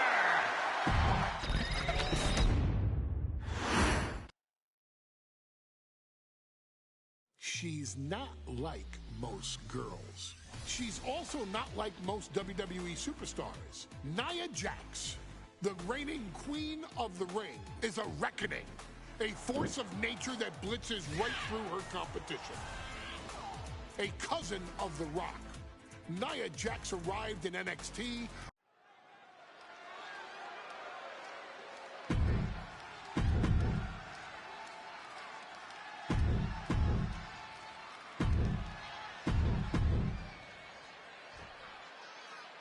And there will be a coronation taking place tonight as Nia Jax and Lyra Valkyria face off in the finals of the 2024 Queen. And Nia now is... Lyra has the advantage. She has Nia reeling. But Lyra can't win Queen of the Ring with Jax on the outside. This match has to end in the ring. Each woman here has had a tough road to become a Queen of the Ring finalist. Every matchup in this bracket has been a toss-up. Valkyria knocked off former women's champion Io Sky earlier this week, but Nia's had an even tougher challenge. Two great former champions in the form of Naomi and Bianca Belair. Even more impressive than that, she handed Jade Cargill her first WWE loss. Granted, Corey, that was a disqualification victory for Jax. I'd say there's still some unfinished business between Nia and Jade. Nia Jax, Lyra Valkyria facing off in the finals of the 2024 Queen of the Ring tournament. Who will take home the crown? Corey, what do you think is going to be the key in this match for Nia Jax? She certainly made plenty of promises when it comes to being Queen of the Ring. What Nia brings to the dance, Cole, is raw power, the likes of which you rarely see from most men, let alone women. Nia has absolutely no problem using that power, and the same goes for her throwing her weight around in the ring. Lyra Valkyria might just learn that the hard way tonight. Oh, what impact! Many in the WWE Universe getting their first look at Lyra Valkyria. She's only had 3 main roster matches so far, and they were all in this tournament.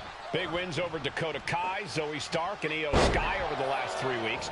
That's an extremely impressive start for Lyra. Wow, undefeated for 3 weeks? When Nia Jax joined the main roster, she didn't lose a match for over 7 months, and Jax has stayed that dominant for years. Sent right into the corner. Didn't go to plan for Jax.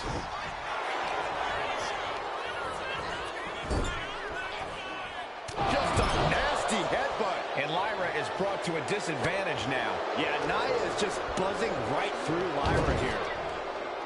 Golly, Nia is just cornering Valkyria. Jax abusing Lyra, showing no mercy. I think it's a preview of what kind of queen Nia Jax would be. The kind of queen that will happily send victims to the guillotine. Steering clear there. There's so many moves at Nia's disposal that she can end this match with. For Lyra, not nearly as much. Yeah, I can't imagine it'll be easy for Valkyria to pick up Nia Jax and drop her with the Nightwing. Please, let's call the move by its real name. It's a Samoan driver. You think Nia Jax doesn't have the Samoan driver scouted? Jax is showcasing her power right here. And the irresistible force is really keeping Valkyria grounded here. Nia Jax is doing whatever she wants. Each Samoan drop driving all of the air out of Valkyria crushed in the corner by Jax. Squashing Lyra in the corner, and the beginning of the end may be near. And Nia now, with Lyra on her back, going to climb up to the second rope. This is a scary situation for Lyra. Oh, look at this. Maybe not. No way. There's no way. Oh, my. Oh, no. Good night, Annihilator. Here is your winner and the new Queen of the Ring, Nia Jax. What a victory to the brand new Queen of the Ring. Nia said she would do it, and she backed up her claims. And now the Chief Content Officer of WWE, Triple H, going to come in to congratulate Nia Jax, officially crown her the Queen of the Ring. Absolute dominance by the new queen.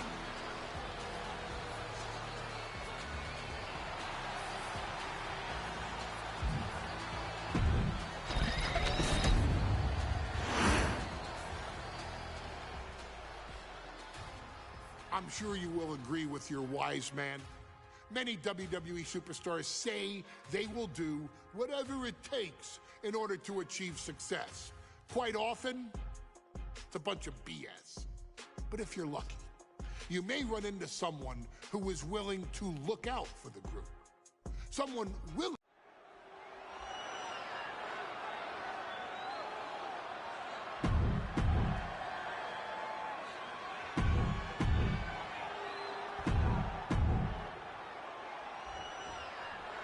We now know the sick, demented side of Rikishi. Rikishi almost cost Austin his life. Instead, he's here tonight to finish the job. Listen, Rikishi has seen members of his family be skipped over while other superstars skyrocketed to unimaginable heights. Rikishi feels it's The Rock's time, not Austin's. It's been a month of stunning revelations, all leading to the in-ring return of Stone Cold. And Byron, I just cannot see any legitimate reason to run over Stone Cold like Rikishi did last Survivor Series. I mean, Austin does ruffle the feathers of a lot of people, Michael, but I don't think any of his rivals would go to the disgusting lengths that Rikishi has gone to. Oh, boom! Oh, flipped the leg right out from under. He's got him getting ready. And Rikishi with a counter. Oh! He manages to slip out of the way. Uh-oh. Samoa drop!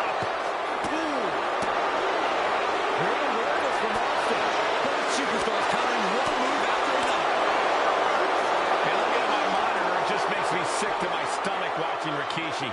This is a man who has no remorse and feels justified for running Austin down like a dog. Look, to be devil's advocate, you've got to look at Rikishi's perspective. He's proud of his Samoan lineage and saw an opportunity to give his people a leg up in the Shark Tank that is WWE. Are you serious, Corey? Rikishi ran over another human being. We're fortunate that it only put Austin on the show for 10 months instead of his whole life. It's sick that you would even condone what Rikishi did. Don't twist my words, Saxton. I'm not saying I condone Rikishi's actions. I'm just saying I understand them. Corey, Austin has been out of in-ring action for nearly a year. Does any possible ring rust factor into this match? Well, maybe if this actually was a match, but this isn't about arm drags. It's not about drop kicks. This is a fight, and there is never any rust on Stone Cold when it comes to fighting.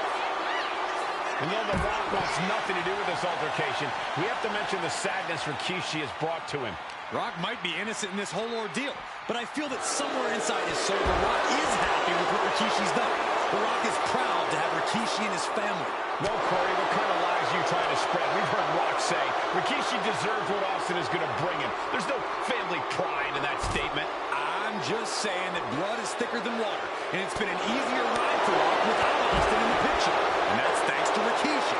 Sounds more like Rikishi is trying to take credit for all The Rock's success.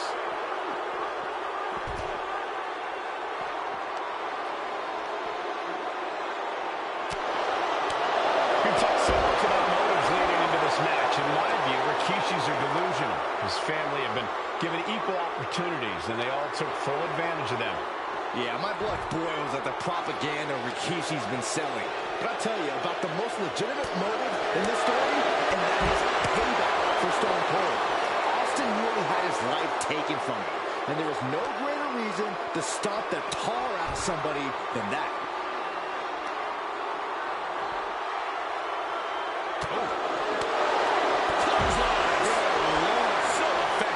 Duking it out on the stage. This is wild.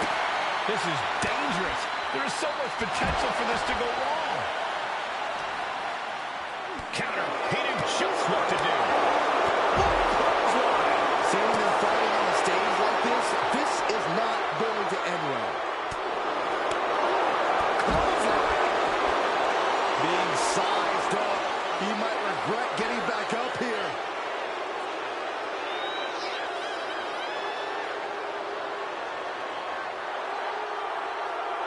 He's searching for something. With all this in mind, take it from me. Nothing good ever comes from rearranging furniture. A show of confidence from Rikishi. Okay, he should really focus on the match now. We get the point.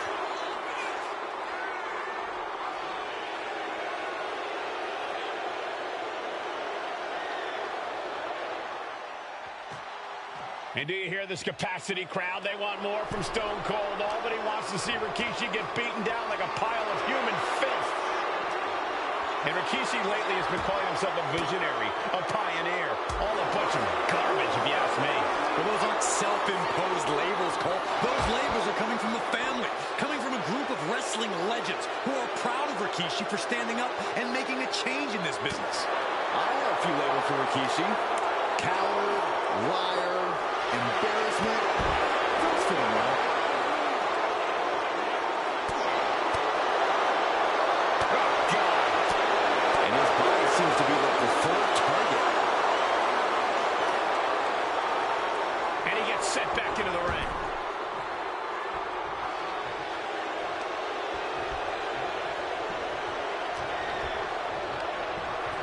Here's Austin sent hard to the outside. He's making his way to ringside now. And I know Austin has good reason to be doing all this, but he could be... Uh-oh. Rikishi driver. And Austin is out.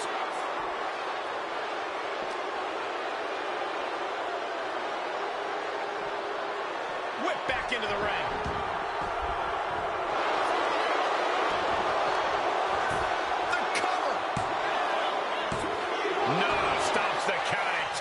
What do you have to do to put this guy away?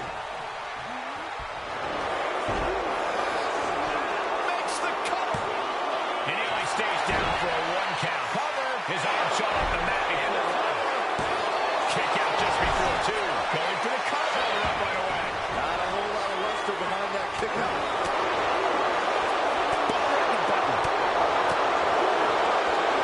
Attacked in the midsection. Rikishi back. Every counter being answered with another.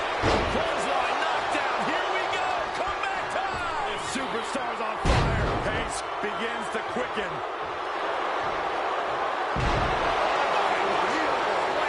Sound strategy going after the torso like this, making it extremely hard to breathe with each targeted attack. Oh, Stone Cold is experienced. Rikishi hoisting up his opponent. Rikishi driver. Man, Stone Cold's face is really starting to show the damage of this match. Rikishi somehow defangs the rattlesnake. Damn it. The winner of this bout, Rikishi.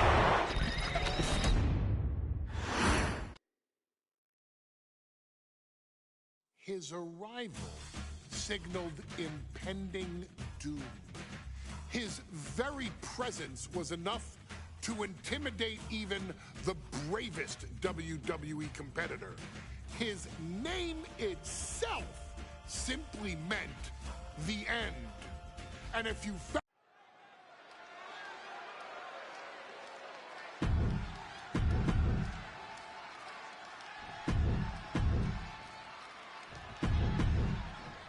The challenger not take.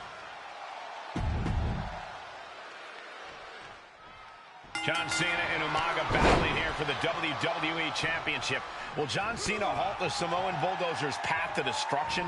Cena's going to have to go all out to accomplish that. No one has been able to withstand Umaga thus far. This brute... He calls off the pin attempt, maybe wanting to try something else. Sent out of the ring the hard way. Taking things to the outside, but got to make sure to heed the officials' count. And you just see Cena's legs bent awkwardly off the steel steps. Umaga really pinpointed a target with that attack. I don't know if it was strategic on the part of Umaga or just a result of his rampage, but either way, taking out Cena's foundation is going to sway the power advantage into Umaga's favor now. Cena tonight attempting to do something no one else has been able to do. Be it HBK, Triple H, Kane, the list goes on and on. No one has been able to beat Umaga. Since debuting in last year's WrestleMania, he's never been pinned, never been submitted. Umaga is a man who's decimated every single thing in his path. It's not hyperbole to call him a dangerous and deadly savage. Stamina is going to be a key factor in this match tonight. Can Cena weather Umaga's vicious attacks? Can Umaga keep up the offensive pressure as Cena drags this into deep waters? I think you're right, Cole. This might just come down to who has more. From the top. Diving headbutt. A completely relentless attack from Umaga. Cena has no response for Umaga's savage and brutal offense. Ripping at the eyes. Umaga is truly a specimen to marvel at, Corey. And his handler, Armando Alejandro Estrada knows he has a thoroughbred on his hands. There's a difference between thoroughbreds and Umaga, though, Cole. Thoroughbreds can be tame. Umaga cannot. Estrada can only serve as a mouthpiece for Umaga. He can only help direct Umaga's blind brutality. I think even Estrada knows no one can control the Samoan bulldozer. What a way to get out of that one. Crucial turnaround there because Cena was falling behind. Could be what Cena needed to ignite a rally. Lots of counters from each athlete. Impenetrable defense. And Cena's starting to falter here. Umaga is simply overpowering John Cena right now. And I could look at Umaga and he reminds me of Yokozuna. His unmatched thickness and size is an orthodox offense. Look at Umaga's thighs, his calves. They give him a great power and a great base. It makes him almost impossible to knock off his feet. He's thick, he's strong, he's nasty, and he won't. And Corey, you know there's no force equal to being on the receiving end of a headbutt from Umaga. It's in Umaga's DNA. Generations have perfected the art of using their own skull as a weapon that could stop an elephant. That unraveled on. Take it over. Go for the win here. For the title. And no idea what he's planning here. Yeah, I don't think it's anything good, Cole. Pulls their opponent in, belly to belly. Sometimes I look at Umaga and it just scares me. I think he forgets that he's even in a championship match. Estrada is very aware of it, but Umaga sometimes looks oblivious to what's going on other than the fact that he knows he's supposed to hurt. Here it comes! Samoan spike. Are we headed towards the title change? Into the cover. What a display of stamina. The champ showing they are truly worthy of this title. This'll do it. Umaga, Samoan spike. That might have just sealed the deal on us having a new champ.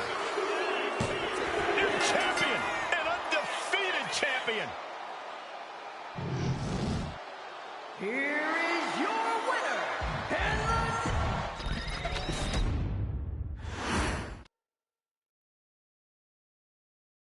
Hey, in WWE, things move really fast. If you aren't present in the moment, it can feel like a year goes by in only 2 or 3 minutes. That's why you always have to make time to make sure that you check. Hold on. Did I just hear myself say 3 minutes? Stop. Can you believe I'm actually doing Eric Bischoff's shtick?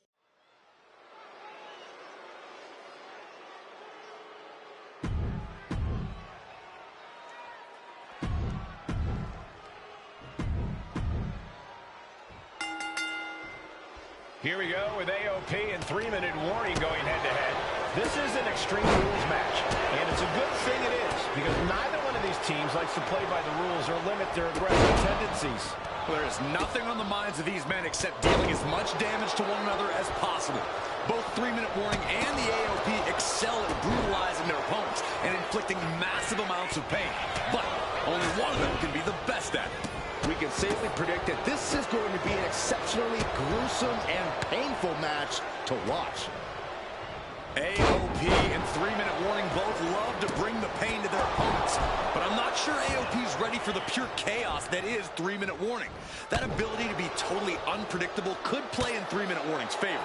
Interesting point, Corey. AOP likes to slowly grind their opponents into dust, but 3-minute warning are always looking for a quick, dominant win. Man, Rosie and Jamal, Akam and Razor representing the biggest, most imposing teams WWE has ever seen. Both teams don't care what the motive is, don't care who the target is. Their goal always remains the same, and that is complete destruction of the opposition. We call them equal opportunity ass kickers. The first few rows should take a couple steps back because no one is safe when you're in the vicinity of these teams. Oh! No count out as he takes things out of the ring. Samoan drop. And he throws the opposition back into the ring. That table has only one destiny, and it involves being broken in half. Oh, you can tell he's feeling it now. From behind, 2-point, shoulders down, for the win. He wasted no time kicking out there. What a jaw-dropping show of strength this late into the match. Power slam. He covers. Is this it? Could be. He breaks the pin, keeping his team in this one. Boom. Oh, right to the gut. Oh, and Rosie gets warded off. Vicious right forward. Textbook fireman's carry takeover. And now propped up in the corner. Back suplex imminent. He looks absolutely gassed here. He has been battered and beaten, and there's only so much more he can take. Boom! Attacking the knee. Going up to the top now. Taking things back into the ring. He is getting from way up. Misses big time. Boom! Line. Rosie and Jamal tell their victims that they will feed. Incoming through the air. It connects. You got to be a certain kind of crazy to even think about attempting that kind of offense. But I can't say it didn't pay off. Going for the 3 count.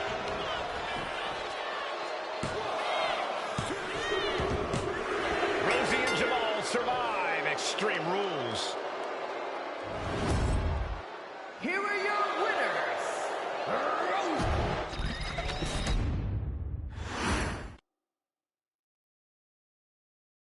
We've come to the part of the showcase when we get to talk about Tamina. Ever since walking in WWE, shoulder to shoulder with the Usos, Tamina's alliance with this dynasty has never been in question. I remember watching Monday Night Raw.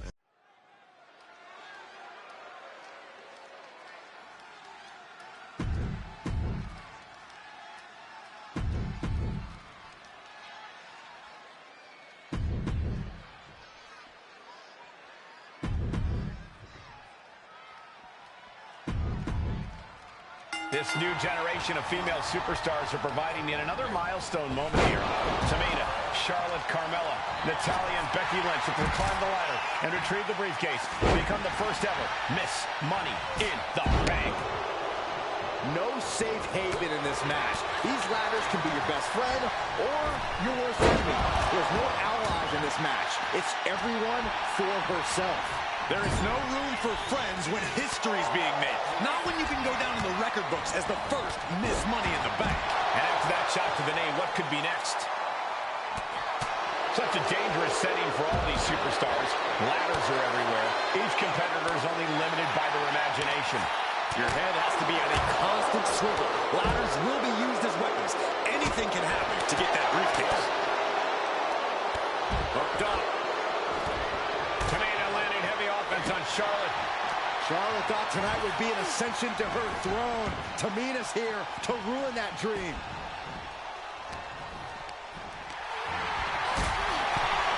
Three second-generation superstars competing in this match. Carmella, Charlotte, and Tamina. And Natalya, of course, a third-generation superstar. Women bred for these kind of moments. Any of these women will add a significant chapter to her legacy if she can become the first Miss Money in the Bank. Oh, not a powerbomb onto the apron. She set the ladder up dead center. Her eyes are on the prize now. Just defiantly fighting off her opponent.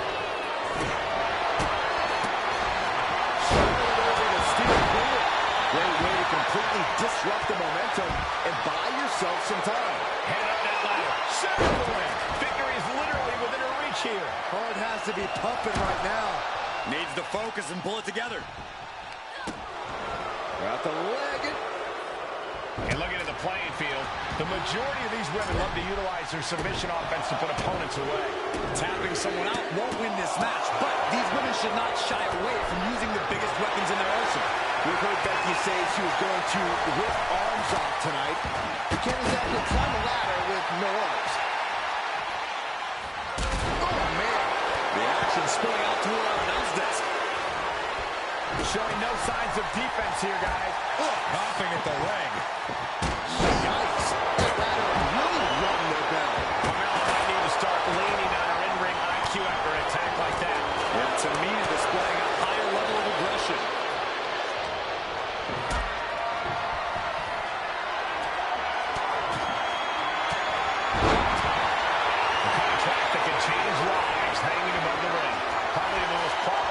opportunity in our sport.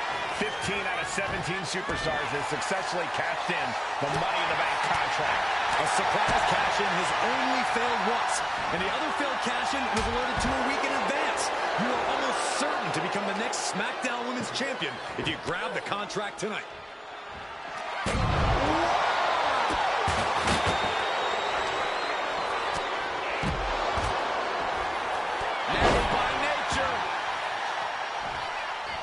Natalya making the climb. Taking flight. Body splash. Things are looking a little rocky for her. Yeah, but when ladders are part of the match, you really can't expect anything less.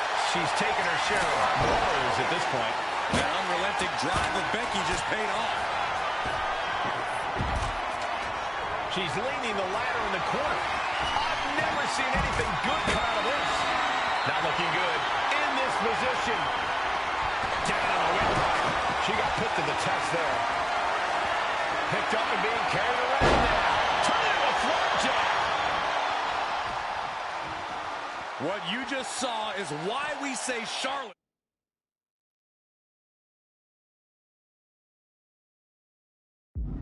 is genetically superior. Yeah, undeniable athleticism. The boat, Natalya, doing what she does best. Sharpshooter apply. Very unique escape to fight her way out of the sharpshooter.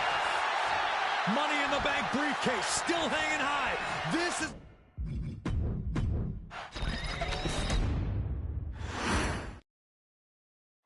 Charlotte, Becky Lynch, Tamina, Carmella, Natalya, all with a chance to make history.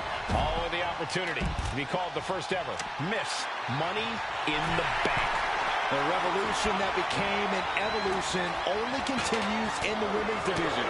One of these women will climb the ladder and earn the opportunity of a lifetime. No safe haven in this match. These ladders can be your best friend or your worst enemy. There's no allies in this match. It's everyone for herself. There is no room for friends when history is being made. Not when you can go down in the record books as the first Miss Money in the Bank. Such a dangerous setting for all these superstars. Ladders are everywhere. Each competitor is only limited by their imagination. Your head has to be on a constant swivel. Ladders will be used as weapons. Anything can happen to get that briefcase. Big forearm. The disrespect can be tasted in their mouth. Well, there she goes. She's choosing to leave the ring now. The contract that can change lives hanging above the ring. Probably the most profitable opportunity in our sport. 15 out of 17 superstars have successfully cashed in the money that... Goodness. Bruising attack to the stomach. Suplex. And she's positioning the ladder perfectly in the center of the ring there. Ladders in position. Gonna make the climb. Trying to grab it. The longer this goes, the more likely we can see a hard crash back to the canvas. Set up for the side Russian leg sweep. Well, Carmella is certainly being tested now. Kick to the back. 3 second-generation superstars competing in this match. Carmella, Charlotte, and Tamina. And Natalya, of course, a third-generation superstar. Women bred for these kind of moments. Any of these women will add a significant chapter to her legacy if she can become the first Miss Money in the Bank. Under the ropes and back into the ring. Up high. Hey, that's my water bottle. Don't worry about that now. Just get out of the way, Saxton. No, you know what? Stay right there, Saxton. And here we go. The Boston Crab in the back position. Submission locked in. And a fight out, man. Incredible leg strength. Fighting with one good knee is about as difficult as it gets. Stops that offense from connecting. Is there anyone more intimidating in this group than Tamina? I've said it before. It could be a coming out party for Tamina. This is her time to live up to her family's legacy. If Tamina wins the contract, it guarantees her first title opportunity. What you just saw is why we say Charlotte is genetically superior. Yeah, undeniable athleticism from the Queen. Can it pave her way up high? Then Tamina.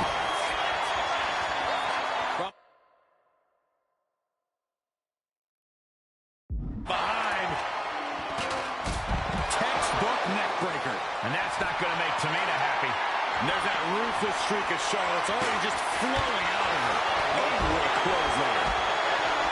And looking at the playing field, the majority of these women love to utilize their submission offense to put opponents away.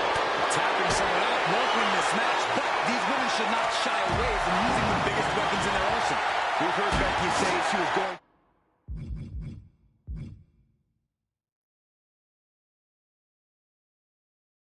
to rip off.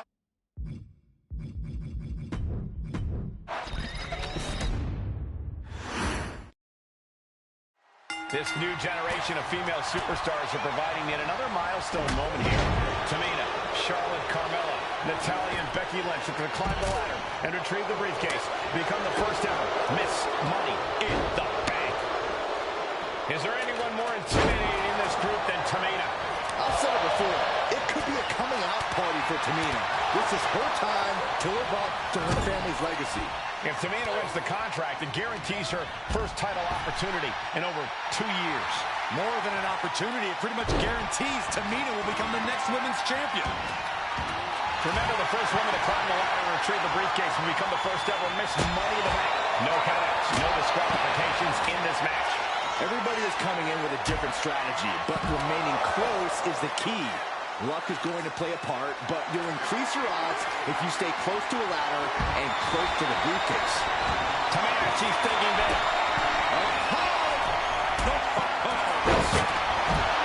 And looking at the playing field, the majority of these women love to utilize their submission offense to put opponents away. Tapping someone out won't win this match, but these women should not shy away from using the biggest weapons in their arsenal. We've heard Becky say she's going to rip arms off tonight. You can't exactly climb a ladder with no arms. Becky Lynch with a great shot. Being carried around now. All right, time for us to clear the way. Already ahead of you. Right into the corner. Where could be next? Mudhole stomper. And repeated impacts like that will weaken you mentally as much as it does physically. Tamina not caring that Becky's a fan favorite. The crowd's adulation is meaningless. All that matters is the contract suspended above the ring. Tamina's been showing so much dominance in this match. A contract that can change lives hanging above the ring. Probably the most profitable opportunity in our sport. 15 out of 17 superstars have successfully cashed in the Money in the Bank contract. A surprise cash-in has only failed once, and the other failed cash-in was alerted to a week in advance. You are almost certain to become the next SmackDown Women's Champion if you grab the contract tonight. Sharp clothesline. A little insult to your injury. And Becky's toughness certainly got tested by that hit. Destructive offense from Natalya. Ooh, what a damaging blow.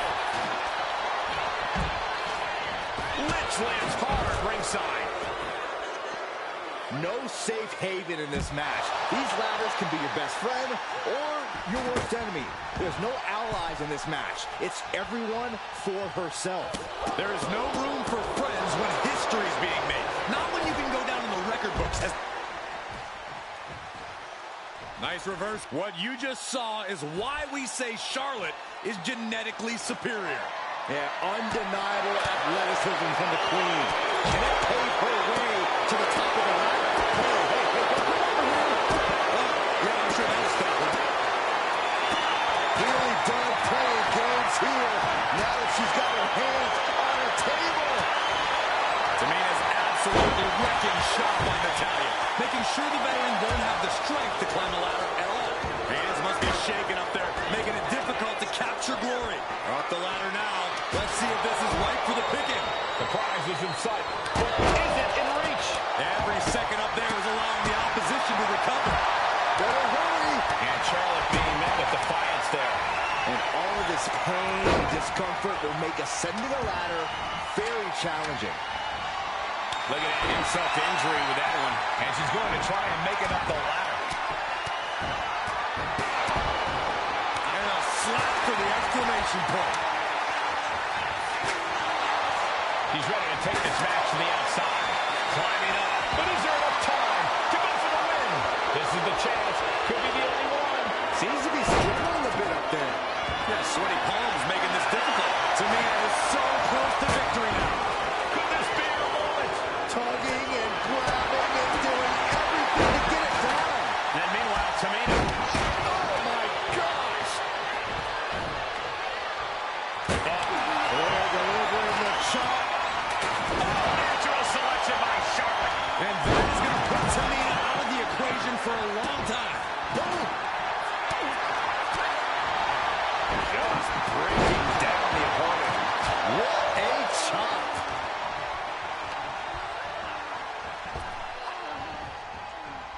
Neck breaker.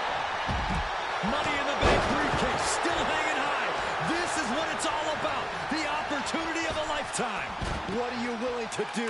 How much can you sacrifice to be the first Miss Money in the Bank? There's the crucifix. Nicely done. Off the ladder now. Let's see if this is right for the picking.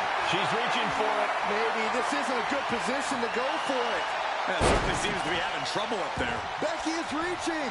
Can she unhook it in close to reclaiming her championship? The prize is literally there for the taking. Quick side step on the top. Versus the top is wheelhouse. The Hart family legacy lives on. Sharpshooter applied. It's going to be a matter of seconds before we... Let's go. She just released the hold. Maybe she has something better in mind. Oh, man. She finds a hard landing on the outside. Setting the ladder up in the center of the ring. Almost touching the prize at this point. Victory is within reach now. I assure you, this is even harder than it looks. Trying not to fumble around too much here. She's reaching. She's grasping. She's so close. So close. Has to go faster. And she finds an answer to Charlotte.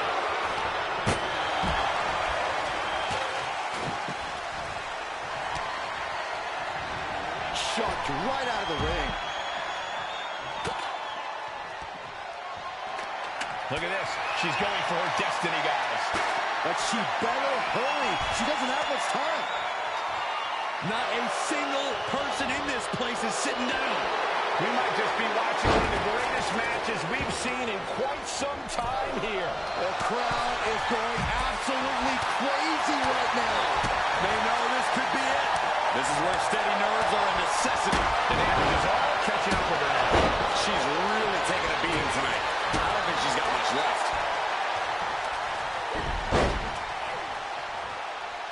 Into the ankle breaker.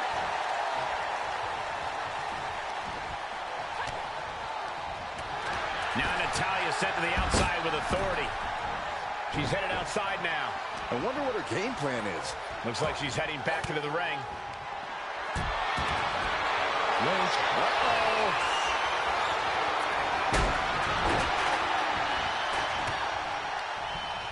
She's launched out of the ring.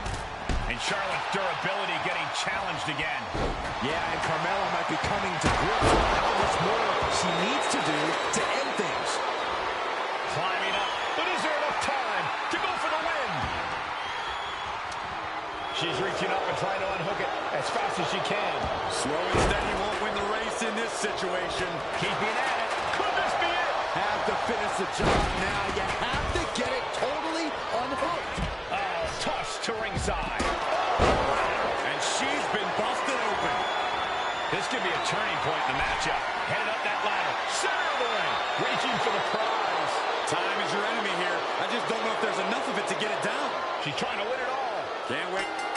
That's it. Tamina has the briefcase. Tamina is Miss Money in the Bank.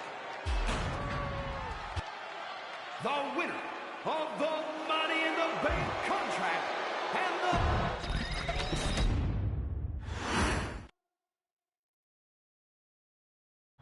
Any member of this family that enters the professional wrestling business knows about the expectations that are going to be on their back.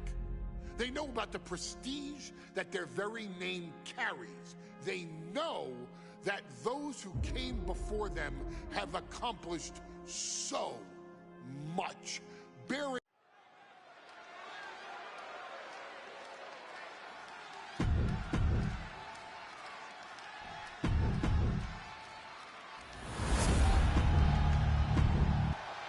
the goal is obtaining those tag team.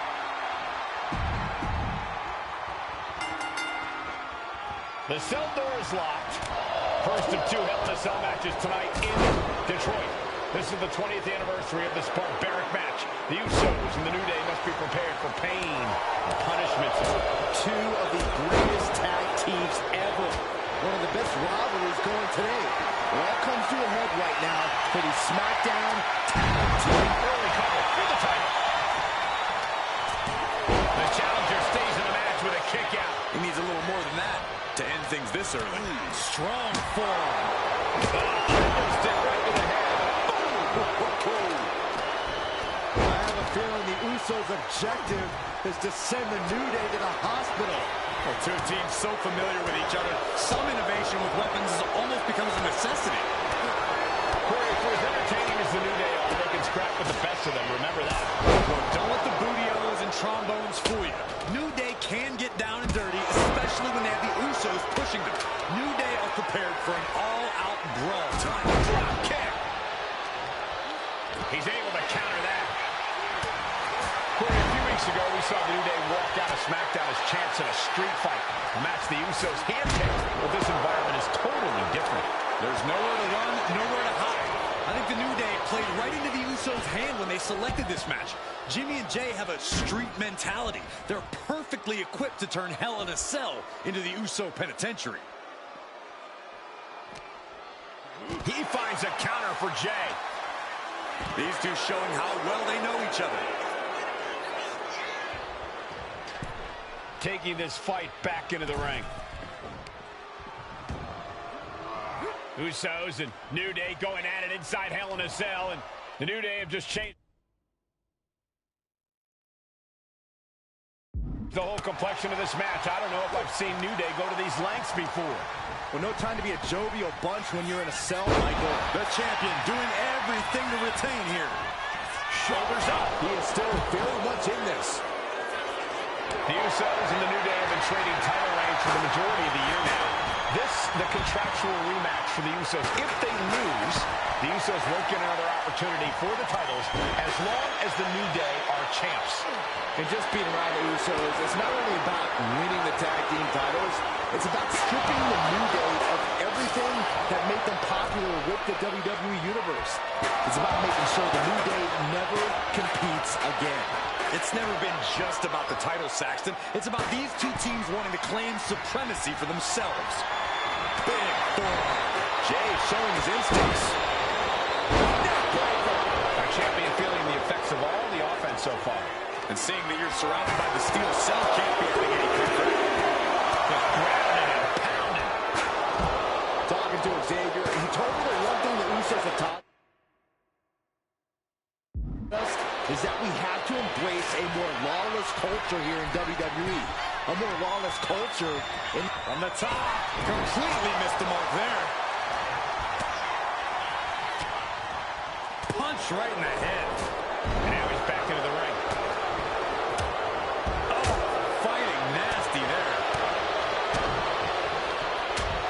Uppercut. That'll knock you silly.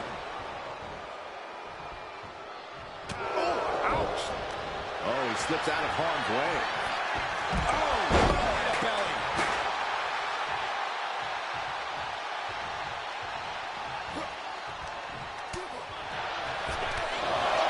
Oh, they're just punishing their opponent now.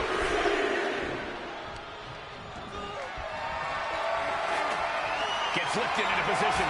Right to the throat. Here we go. For the championship. Keeps his team alive. What a save. Right to the kidneys from behind. And Jimmy and Big E slugging it out middle of the ring.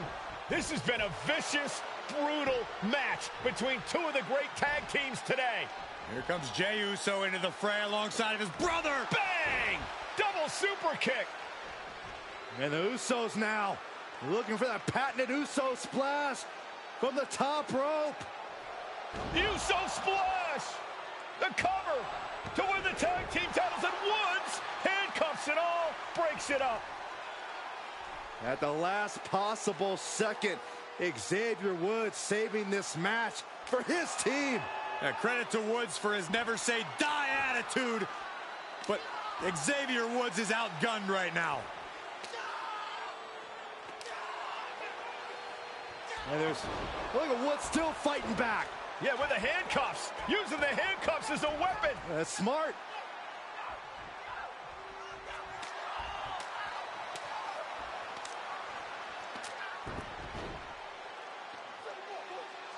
And Woods now down.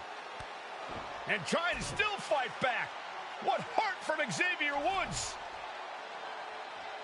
That heart may not have much more fight left. Jimmy and Jay back up to the top one more time. Uso splash in stereo. The cover. The Usos win the tag team titles. Here are your winners and the new SmackDown Tag Team Champions, the Usos.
Next on our showcase is someone who wasn't born into this family, but has put in the time and more than earned her spot. She's always happy to leave haters in the rear view, and when she enters the room, you will undoubtedly feel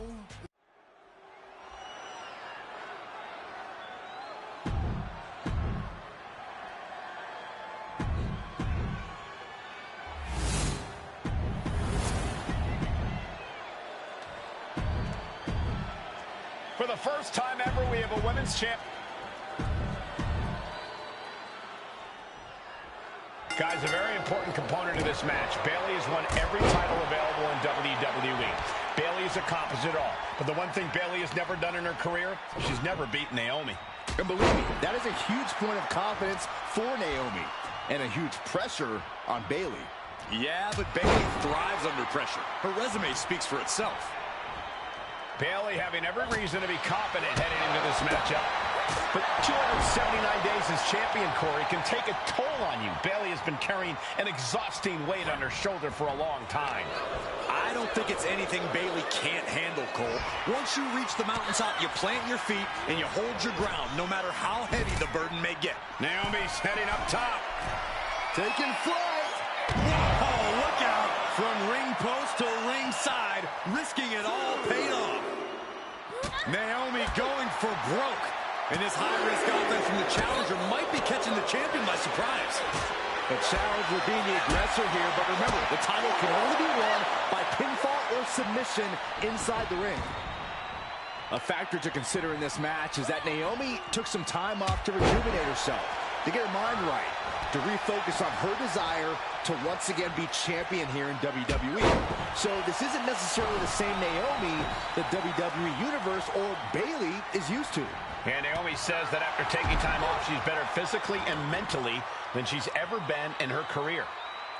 And Naomi keeping Bayley on her toes, pushing the pace on the champion.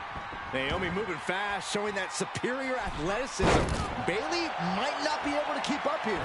And Bayley's having trouble managing his onslaught. Naomi picking up the pace against Bayley and keeping her all out of sorts. Byron, you've talked a lot about this change in Bayley and how people can't believe that this is the type of person she's turned into. Well, it comes down to career frustration. Bayley is frustrated with her career progression. The way things were when she was hugging and smiling. And here we go. Well, Bayley thought she had Naomi, but the challenger was ready. These two going strike for a strike, it seems. Ooh, she counters right back on Bayley. Nothing pretty here, just good old-fashioned fisticuffs. Neither competitor is backing down. This is a war of attrition with neither superstar wanting to be the one who surrenders. What impressive determination from both competitors, keeping at each other no matter what. And security finds its mark. Boom, rear view, connecting. We might see a new champion crash the cover. No, we did it. We have a new champion. Here is your winner, and the new...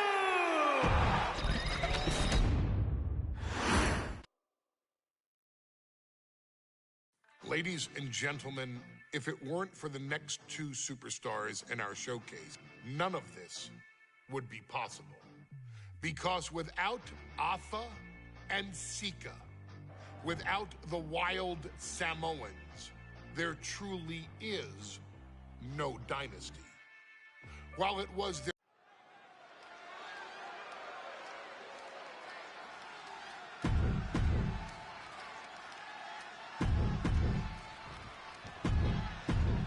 2-on-2 tables match here with the masters of the match, the Dudley Boys, taking on the Wild Samoans. There's always those thoughts in the back of your mind. My brother can beat up your brother. My brother can put your brother through a table faster. Finally, we get to see those thoughts become a reality. Saxton, I never want to hear about the inner workings of your mind ever again. I second that, but the Dudley Boys and the Wild Samoans are two teams who also clearly have a few screws loose. This should be intense. This is dangerous territory for both athletes. The ring apron, the hardest part of the ring, and a DDT. Hitting the edge of the ring like that can do some lasting damage to the body. Corey, I've got to know, what can the Wild Samoans do to get the advantage in this tables match? After all, this is the Dudley Boys match, the match they put on the map, the match they're synonymous with. Maybe the Wild Samoans have to be a little less wild, Cole. They still need to brutalize their opponents because that's what they do best. But the last thing Afa and Sika want to do is rush head first into a table. After all, that's exactly how you lose. Axe handle finds the mark. Such a peculiar look coming from the Wild Samoans, as if they have no control of their animalistic behavior. A very ferocious demeanor emanates from the Wild Samoans. Like they're part of a pack of untamed beasts. I really wonder what it will take for the Dudley Boys to have control of them. Maybe they'll take a sledgehammer? A truck? They're not human, Byron. You can knock them down, but they'll keep coming back. He's doing some dangerous redecorating. I think the table really ties it all together. He's headed out to the ringside area, and he heads back into the ring. Getting carried to a vulnerable position here. Man, that's some nasty offense imposed on Sika. Alpha had that well scouted. And the Wild Samoans always have that gaze in their eyes, that look that makes you question their understanding of their surroundings. Yeah, and I have to wonder if Alpha and Sika are even aware of what the table is for. I'm afraid they'll just keep on dishing out punishment, expecting a bell to eventually ring. Down to opponent and a double axe handle smash. His body has to be wrapped. Up top, into the Samoan drop. Incredible. Alpha and Sika might have just shown us the prelude to the Dudley's demise. Heading back to the ring. Oh, what's coming? And he breaks his own submission. Maybe his plan was just to soften his opponent with that hold. And Sika gets countered there. Counters and counters. Each superstar looking dialed in. The Dudley Boys came in tonight knowing they had to turn up the dial. Had to match Alpha and Sika's level of aggression. Lover and Devon know they have to be extreme as they can be. Yeah, but what the Dudleys call extreme, the Wild Samoans just call regular old Tuesday. Alpha and Sika are just a different. I think the crowd knows what we're about to see. That was the Dudley Boys showing the Wild Samoans what tag team wrestling is all about.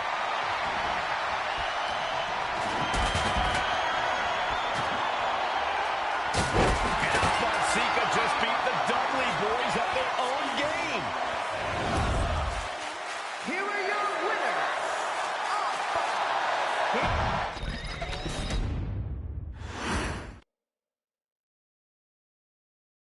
From the very moment he arrived as the enforcer of the bloodline, Solo Sikoa has taken every brutal, savage element of his predecessors and refined them into a near-perfect smashing machine.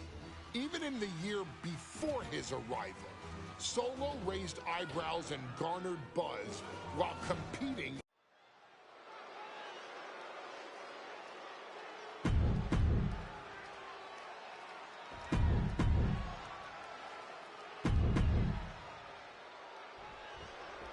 Now, this is a surprise. Carmelo Hayes seemingly had no challenger for his North American title, but Solo Sikoa just showed up here and said, I got next. Thank goodness. Melo had an opponent chosen by the NXT Universe as they voted for Wesley.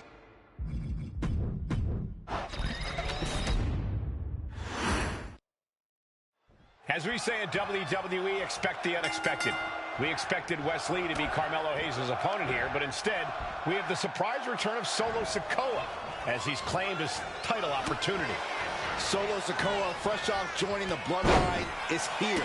He has answered the call, and we indeed have an NXT North American title defense tonight for NXT 2.0's one-year celebration. He answers right back. You got to imagine that Roman Reigns, the Usos, even Paul Heyman are watching this match closely right now. Oh, absolutely, Cole. We're talking about the man who has held the WWE Undisputed Universal Championship for 744 days. And the Undisputed Tag Team Champions, the Usos, who've held those titles for 422 days. Record-breaking reigns of both singles and tag team competition. If Solo captures the North American title tonight, who knows how long he'll keep it for. Got to be a tough situation for Carmelo Hayes here. He's up against an opponent he could never have planned for. Oh, but there's a clear strategy, Cole. Solo Sikoa has an injury to... Solo not allowing the presence of Trick Williams to distract him whatsoever. Solo has the mindset to destroy anyone in the way of him in the NXT North American Championship. Let me point out that this is brutally unfair to the A-Champ. He prepared... Oh, no. Now possibly setting up for us. And would you look at that? He just let go of the submission. Maybe he did the damage he meant to do and has something else in mind now. tossed back into the ring. Rolled up from behind. This could be it. Looking to seal the deal, guys. He cuts the pin attempt short. Ouch. Hayes on the wrong side of that exchange. Massive miscalculation on that one. Vicious right forearm. Trick Williams cheering on Carmelo Hayes. You cannot deny the impact Trick has had since he joined his childhood friend's side. Yeah, that decision to bring Trick Williams into NXT 2.0 changed the trajectory of Carmelo Hayes' career. Trick told Melo 12 months ago, forget about pandering to the NXT universe, just focus on yourself. And that was the day that Melo truly became the A-champ. We saw Solo Sikoa join the Bloodline just 10 days ago. With this bond between Melo and Trick might... Big uppercut. Trick is out. Carmelo is dazed. Here's your champ. Rearing way back. There's a Samoan spike. The challenger comes up big. What the? Sikoa is the new champion. Here is your winner.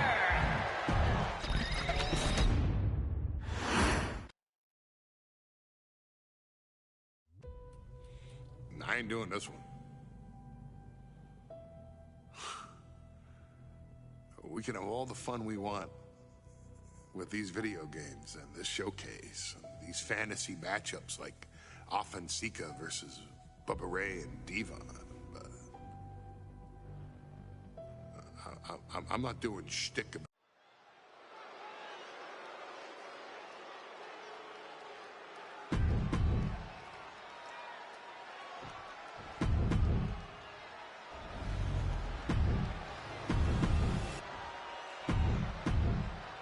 It's been interesting watching Reigns throughout the... Bell rings and the WWE Universal title is on the line. Roman Reigns over 500 days as Universal Champion, but nobody has been in his head like his old brother-in-arms, Seth Rollins. Well, Seth freaking Rollins tore that brotherhood apart 8 years ago, and we can now see that the tribal chief never truly recovered from that night. Well, speaking of family, the Usos have been banned from ringside, and last month, Roman fired Heyman from the Bloodline. So right now, the head of the table needs to win without any allies by his side. Counters to gain the advantage. Even before Seth put his gear on, he came into this match with a clear-cut advantage. You're right, Cole. 1 week ago on SmackDown, Seth Rollins and Kevin Owens defeated the Usos. As a result, Jimmy and Jay are barred from ringside. It was an all-or-nothing move, as Rollins would have lost his title opportunity had that match gone the other way. It just proves that Seth freaking Rollins will take every freaking risk to win. Roman certainly seems out of his comfort zone right now, guys. Reigns in his comfort zone aren't even in the same zip code tonight, Cole. Unless he can snap out of it fast, he's going to make a mistake that Rollins will capitalize on.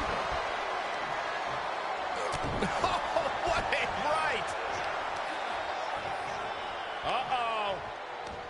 Cuts the attack off. And the wise man, Paul Heyman, will be at ringside for a championship match tonight, just not this one. And that's just sickening to me, Cole. Reigns had just cost for firing the wise man, and now Paul's right back with his old client. Heyman has zero loyalty to the Bloodline. Okay, Corey, did you forget the fact that Roman attacked Heyman? Anyway, Reigns just needs to forget all of that tonight. Rollins is already playing next-level mind games in this match.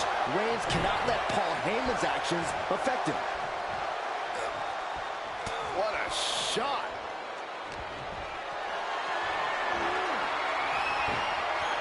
Just like that, Roman gets stopped. Oh, and Roman fights back. The Tribal Chief has been dominant over the last 516 days since he captured the Universal Championship. Month after month, he's dominated every top contender on the SmackDown roster. Roman Reigns has beaten big names over the last year and a half. The Braun Strowman, Rey Mysterio, the Demon Finn Balor, even John Cena. But Reigns has to be bothered by the fact that he has never been able to knock off Rollins in a premium ladder match in his career. Never successfully defended a title against Rollins. Indeed, two of the biggest PLE losses of Roman Reigns' career have been at the hands of Seth freaking Rollins. At Money in the Bank in 2016, Rollins defeated Reigns for the double. Look at this. Oh, God, terrible landing on the outside. Rolled the dice and got snake eyes. What a disaster. Missing completely on a very reckless move.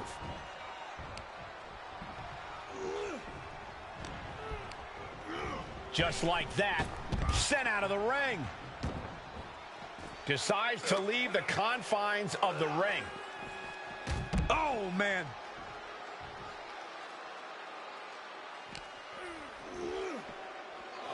Caught square by the haymaker. Gentlemen, for 17 months, Roman Reigns has dominated. He had special counsel and cousins to help him stay in control, to keep his cool, to concentrate on the business at hand. But now Paul Heyman is gone, and the Usos are barred from ringside. Without those calming forces, cracks have started to show. Every comment Rollins has made about their past cuts deeper. Every mind game breaks Roman's spirit even further. This might be the toughest physical battle the Tribal Chief has faced, but it definitely is his toughest mental battle. Headed back into the ring. Reaching the end of the official's count. Come on, let's not end things like this. Oh, he flips that around. I have to admit, it's a pretty cold move for Rollins to just take the years of history the Shield had and turn it into a joke here tonight. It's appalling, Saxton. Rollins has always treated that sacred history as a joke. Now we know that Roman Reigns is a loyal man, a family man. What Seth Rollins did to his family 8 years ago was cowardly. Now it's time for Rollins to pay. He's got to make some moves here or suffer the countout. And just barely made it back in. Oh, my Lord! Knew what was coming there. Uh-oh. What a reversal. In a weakened state here, guys.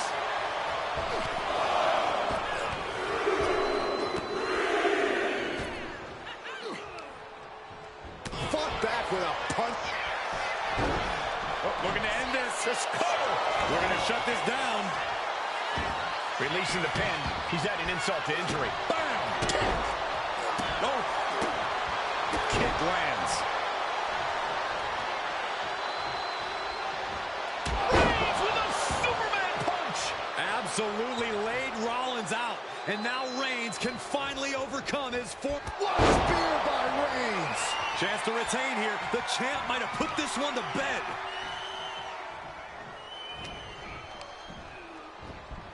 Reigns to the outside. And Seth taking some time to, well, who knows what his thought process is at this point. Game over. Seth with a big move. Pin.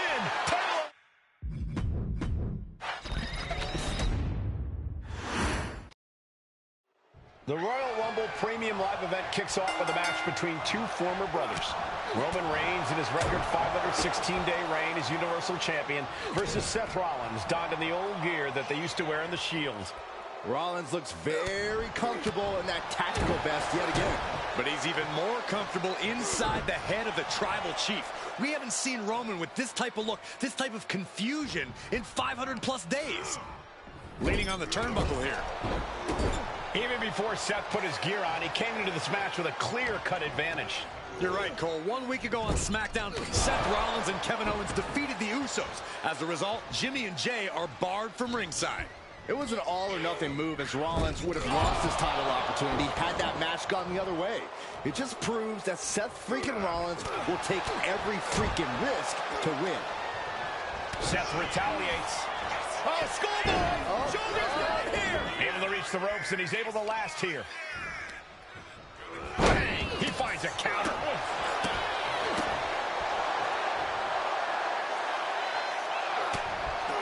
Reigns seems to be taking just a little bit more pleasure than he usually does as he piles on the attacks. The disdain he has for Rollins is off the charts. And the wise man, Paul Heyman, will be at ringside for a championship match tonight, just not this one. And that's just sickening to me, Cole. Reigns had just cause for firing the wise man, and now Paul's right back with his old client. Heyman has zero loyalty to the bloodline. Okay, Corey, did you forget the fact that Roman attacked Heyman? Anyway, Reigns just needs to forget all of that tonight. Rollins is already playing next-level mind games in this match. Reigns cannot let Paul Heyman's actions affect him. Roman certainly seems out of his comfort zone right now, guys. Reigns and his comfort zone aren't even in the same zip code tonight, Cole. Unless he can snap out of it fast, he's going to make a mistake that Rollins will capitalize on.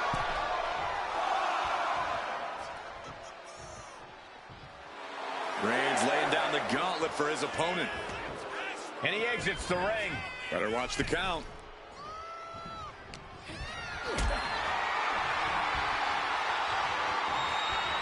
This is a situation you want to avoid.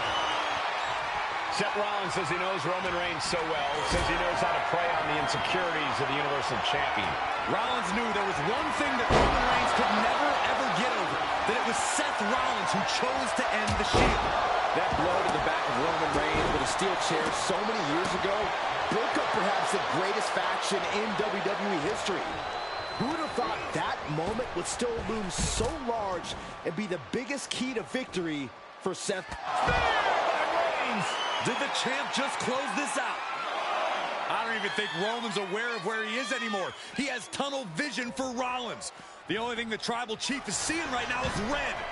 And heaven have mercy on Reigns. Rollins just motionless now. Roman had that guillotine locked in far too long.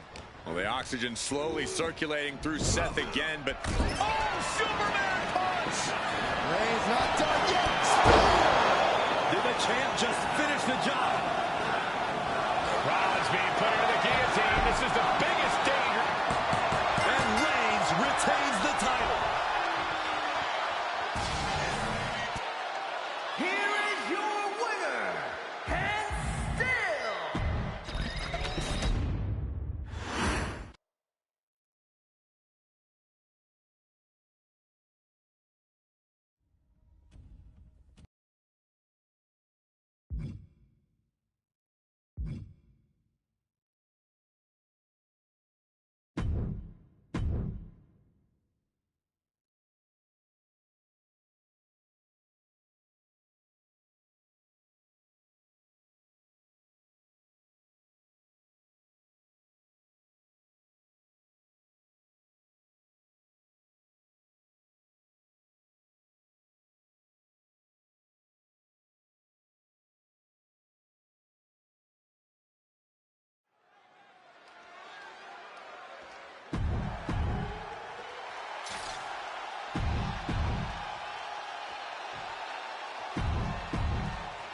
And gentlemen, it is time for Bloodline War Games. Roman Reigns, the Usos, and Sami Zayn versus Solo Sikoa, Tama Tonga, Tonga Loa, and Jacob Fatu. Both of these sides have a deep and abiding hatred for one another. Solo felt he was held down. His crew never called up during Roman's time as the Tribal Chief. But most of the men on Roman's side were unceremoniously removed from the bloodline courtesy of Solo Sikoa. And those who weren't have faced continued attacks from the new bloodline. And the winners tonight are very likely to be considered the true bloodline by the WWE Universe. Let's see who comes out on top tonight. Solo Sikoa's group at a decided disadvantage. His side has less experience inside this structure. But look at how young and hungry Team Solo is. In particular, Tama Tonga is a real wild card. He's like a hyena locked in a cage with a bunch of raw meat. I even asked Tama backstage if he was looking forward to this match, and he just said to me, great journalism there, Byron. Thanks, Michael. A lot to prove from the new bloodline tonight. Gentlemen, do you think they can do it? Absolutely, Cole. Solo Sikoa, Jacob Fatu, Tonga Loa, and Tama Tonga have been competing on a different level as of late. They have won some major matches and earned titles too, but I worry they might not be as ready for War Games as Roman's crew. There's a lot more big match experience in general on Roman's side. Now, that may be true, but Solo's side has youth and a devil-may-care attitude that can work out tremendously inside War Games. Will Jay end this? The odd man in, and he's looking for an ace up his sleeve now. If there's one man here With the most to prove, it's got to be Tonga Loa. We've often seen that the man with the most to prove ends up being the difference maker in war games. Many folks think Tonga Loa is just a foot soldier for Solo. But let's not forget, this man is the son of Haku. Just like his father, Tonga Loa truly excels in a brawl. And there is no bigger brawl than war games. An overbearing assault on Jacob now. Yeah, Oos is firing on all cylinders.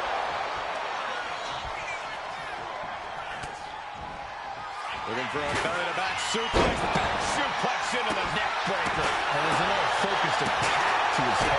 Going straight for the body, doing a little more softening up of the torso area. And his body is still the focus of the attack. I think tonight is going to be a breakout performance for Jacob Fatu. So much raw talent in that young man. Every Bloodline member, new and old, is a generational athlete. But Jacob seems to be a step ahead of every one of these men at times. Many already believe Jacob can take the mantle as the leader of the Bloodline. If he's the one to earn the victory tonight, his time as the tribal chief may come sooner than anyone thinks. Sharp clothesline. They have it up for the blue thunderbomb. There's some power behind that punch. Targets the gut to end the offense. Gotta be a bit tough for Jay to stand up amongst this team. Some close allies, but some enemies he's yet to forgive. But then to Sami Zayn. Crucial moment for Tonga Loa. Old bloodline, new bloodline. Both sides engaging in a brutal battle.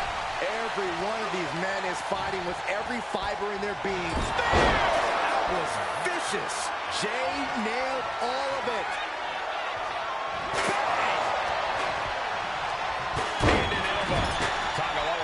Can Jacob Fatu come back from that?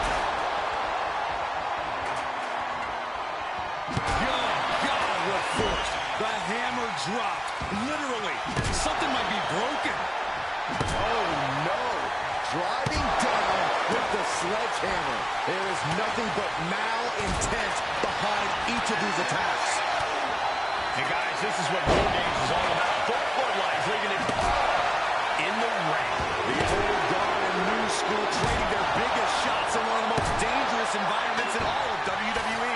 Here's the buzzer and Jimmy Uso from the top. As if the numbers advantage wasn't enough, looking under the ring for a left. Nobody home.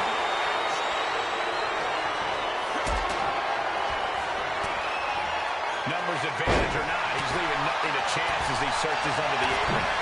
Uso splashed by Jay. Jay can seal it here. Jay nailed all of it. Uso kick.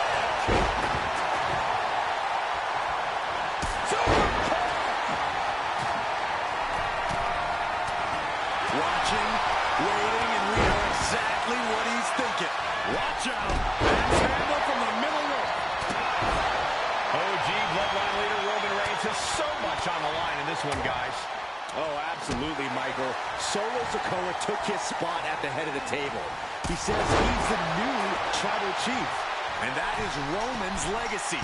Those names, this group, they mean something. But the bloodline represents all that Roman has built in his career. And he needs to take it back tonight. Needs to get back to an even playing field with the next entrant. He's making his intentions known to everyone in the arena. And that was an efficient display of offense with that maneuver. Tonga looking to get wild inside War Games alongside his bloodline. Oh my goodness. Sami Zayn grew so much as a member of the Bloodline, it really gave him a sense of self-worth. Yeah, but part of that self-worth came from defying Roman, from defeating the Usos, which begs the question, and I wish there was a better way to phrase this, is Sami Zayn still Usi? I think he is, Corey. Sami seems elated to be fighting alongside Jay and even Jimmy. Those are his dogs. Oh man, he took a hard landing into the other ring. Top rope. And now Jimmy Uso. Jimmy might have just finished things. Looked it up. What's next?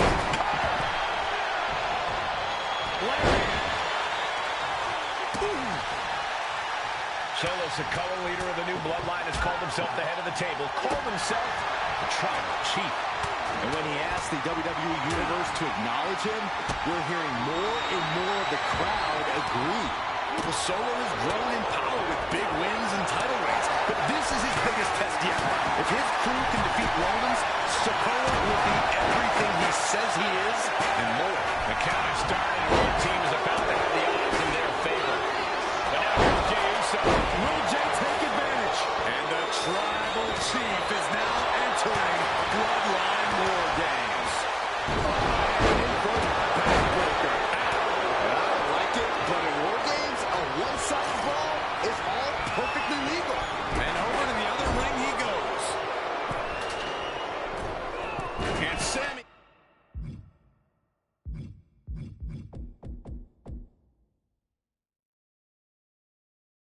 is countered. Meanwhile, it's Jimmy. That could put Tama down for good. Tama's just trying to pound her opponent into the ground even further. Tama take it. Sammy's a couple. What do you think Sammy's going to do? Sammy's opponent looking for a suplex. I don't know. Buster on the top turnbuckle. That's a game ender, gentlemen. Stop right there. His attacks are starting to impact him. The competitor in Tampoco coming through here. And each of these lethal maneuvers have got to be taken into account. He can be starting to really struggle in this match. And the damage is just going to keep on coming if you can't find the defense for this. I don't care who you are. You can't take consecutive attacks like that without it affecting you.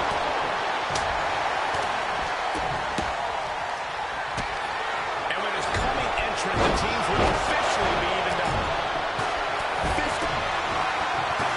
Tama setting it up. Here it comes. Tonga twist. Victory nearly in hand for Tama.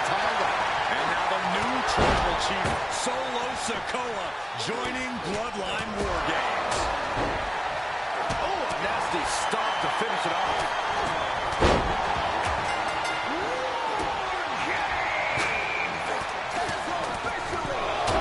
We've been waiting, and now War Games has officially begun. Entering the battlefield, and circumstances are finally sinking in.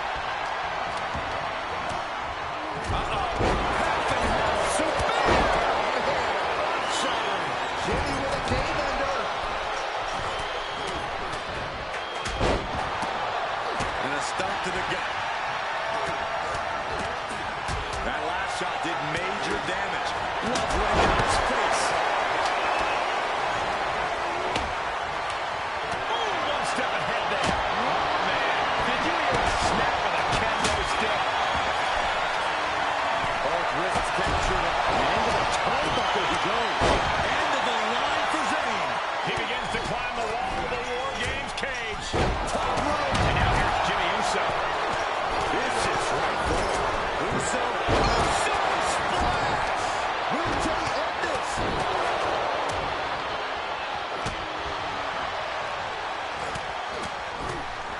Snap power slam.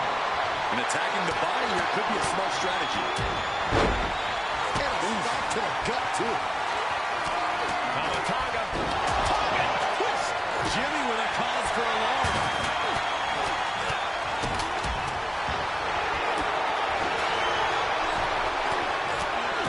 Cobra clutch. Torturing their opponent. This is locked in deep. And he just decides in the hold. Wonder what he's thinking here. And looking at Jacob Fatu. Reigns got all of it. Mounting nipple. Sliding into the cover. Looking to end this. Using the ropes for leverage. That's not right. You can see all the brutality the original Bloodline team has dished out. Everyone on Solo's team were filling the War Games cage with their own blood.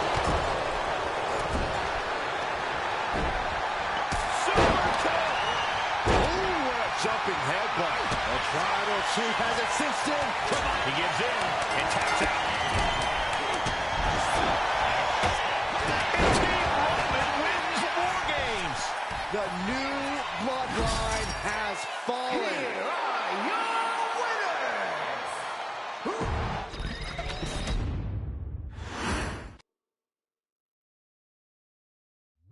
a little bit out of character for your wise man, but that was a little bit difficult for me to watch. Seeing this family splinter into two groups, fighting against each other, it breaks my dark heart. But they're all grown men, and you settled the issue. Now let's give Solo credit for...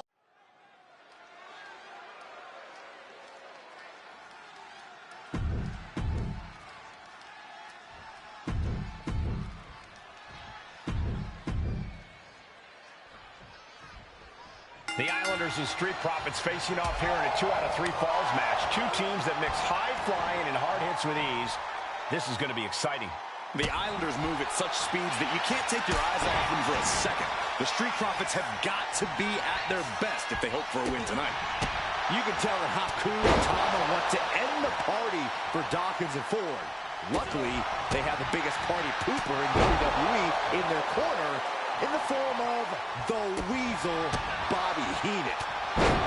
2 out of 3 falls matches are a unique test. Corey, break it down for us. What's going through the Profits' minds here? Well, Tez and Dawkins cannot allow themselves to get frustrated, because if you lose your cool, you lose your focus, and you start to make mistakes. There's a little bit of room for error in a multi-fall match, but not much when the competition level is this high. So many accolades for Dawkins and Ford. Triple Crown Tag Team Champions, multiple WrestleMania wins. This win could be another major feather in their caps. It could be, but for the Islanders, all those accolades are motivation. Haku and Tama know they're the best tag team around, so they want to knock off the Profits and prove it. Then maybe they'll get the respect they rightfully deserve. Oof! And the kibosh being put on Montez Ford there. And he gets directed into the corner. Yikes, that don't even wake you up or knock you out.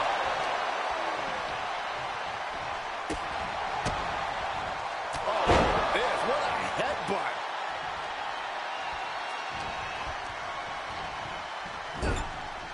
And now the tag.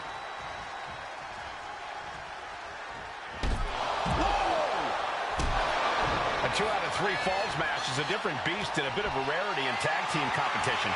But one of these teams actually has a bit of a history with the stipulation. Yeah, Cole, the Islanders have a history of success in multi-fall matches and in high-profile situations, no less. They competed in the main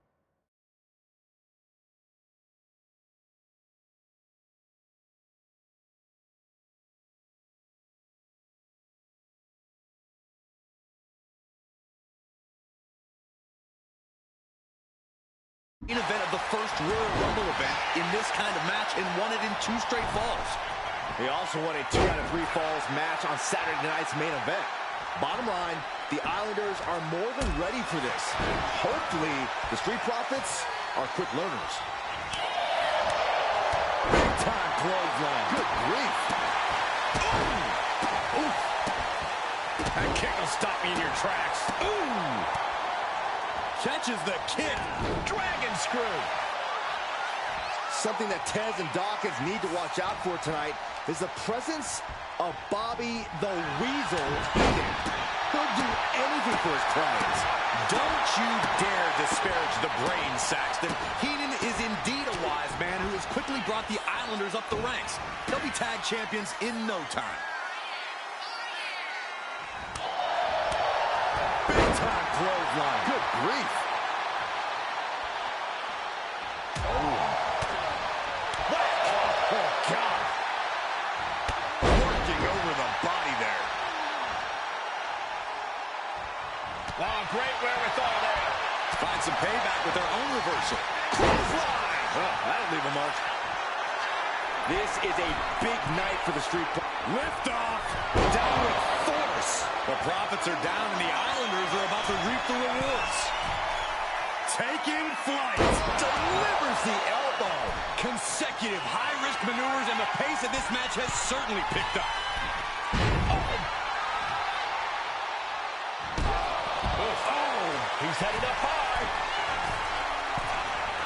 Oh, God.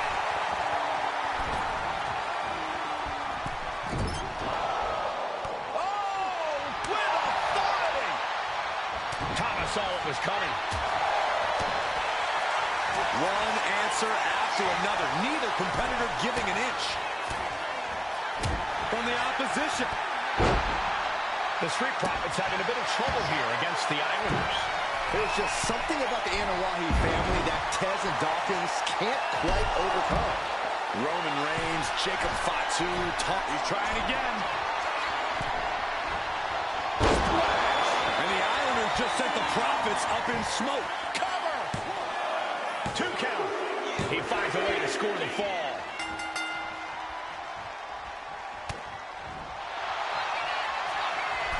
Oh, look at this.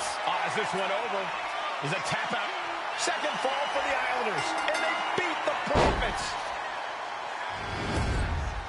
Here are your winners.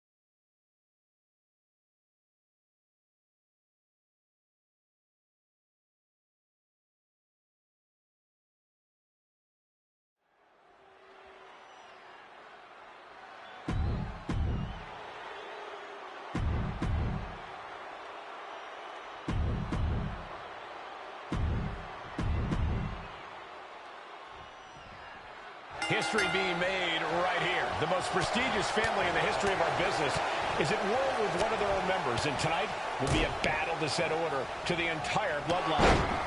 An uphill battle is what it will be. You have the toughest set of competitors trying to dash your dreams of being recognized as the head of the table. And we know there was turmoil in the family coming into this match, so much so they decided a gauntlet match was the only way to set the narrative straight. Let's call it what it is, Michael. The family wants to put this member in their place. Wants to bring them down a peg. To me, tonight reads more like punishment for having ambition. Ooh! Ooh! Stinging kick. And a kick. Manages to slip out of the way. What a counter by Sika. Ooh! Stomping down.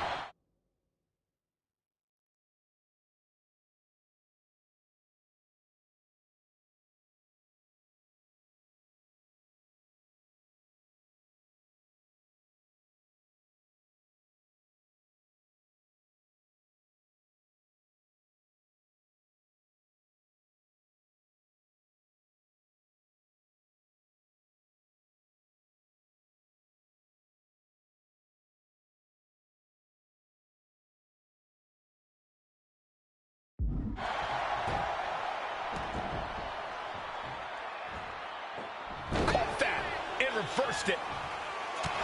And we know the lineup we are seeing tonight is exceptionally talented. Nice takedown. Stack them up. Shoulders down. A kick out, and you can see the frustration starting to build. He is certainly sending a message, getting his shoulder up before two. A gauntlet match is such a fitting stipulation for tonight, Corey. It's almost a tribal trial by fire of some sort. It absolutely is, Michael. You don't get put into this match with any expectations of coming out the victor. The family has decided these rules because only those that... Sleeper hold cinched in, and that's it. It's over. Sika's time has come to an end. This gauntlet. Plenty of superstars waiting to take their turn. Lots of match left to go. All right. Roman Reigns is headed into this gauntlet.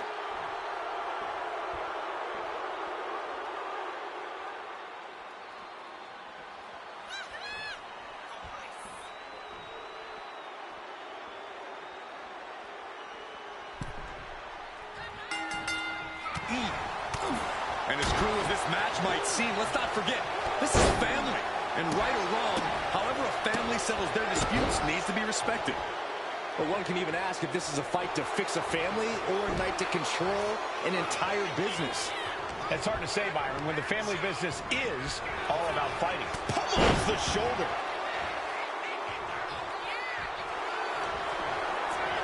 Sleeper hold cinched in. That's it. Roman Reigns. That's a tap. There it is. Roman Reigns is out of this match. Yeah, there's still a whole slew of entrants to go. Watch out. Here comes Alpha. And this gauntlet just got very interesting.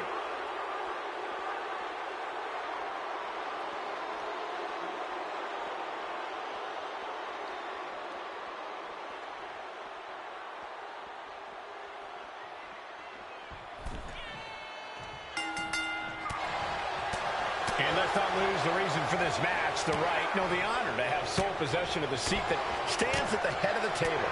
Well, if you can survive tonight, you will be at the top of the mountain, casting an enormous shadow over every possible challenger. The People's Champ! Are you ready for the most electrifying move in all of entertainment?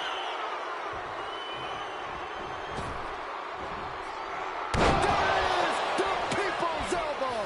The Rock has this wrapped up. There's two. He got it.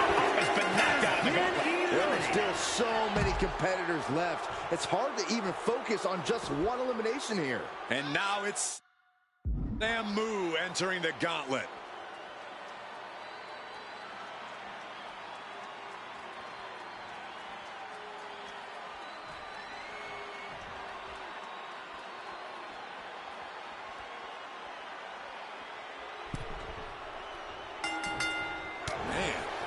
And Corey, there's more than family pride on the line tonight. Everyone in WWE is watching, wanting to know this challenge can be conquered.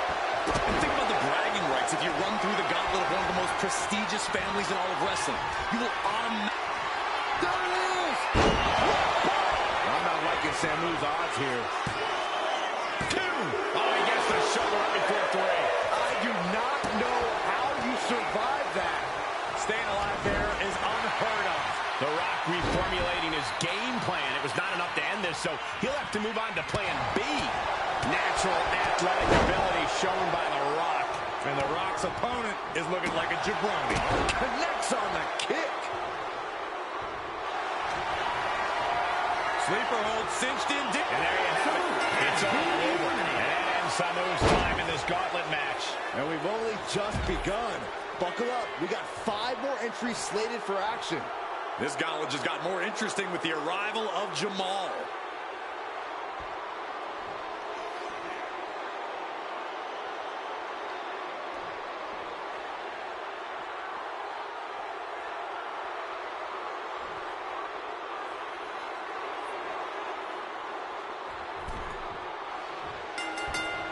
Jamal just getting knocked around. You gotta wonder, what does this do to Jamal's confidence? Ooh.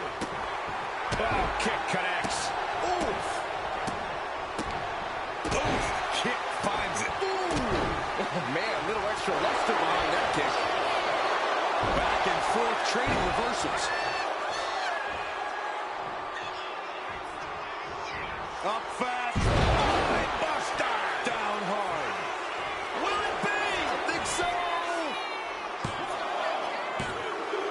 And so Jamal is through in this gauntlet match. The war rages on. 4 more combatants await the call to fight. And here comes Jacob Fatu, bringing everything he's got to this gauntlet match.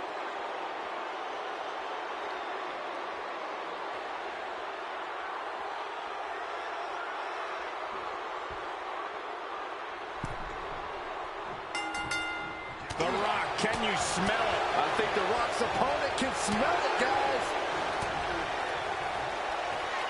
Here it comes. Rock bottom, the Rock bottom. Rock got it. I think it's over. Wait, trouble here. Can he get it fully locked in? Oh, my God. Superhuman power. He is struggling to find an escape, but There it is. Tapping out. It's all over for Jacob Fatu. No match for the gauntlet. 3 superstars left in this gauntlet match. It could be anyone's game. Looks like Jax is eager to enter this gauntlet.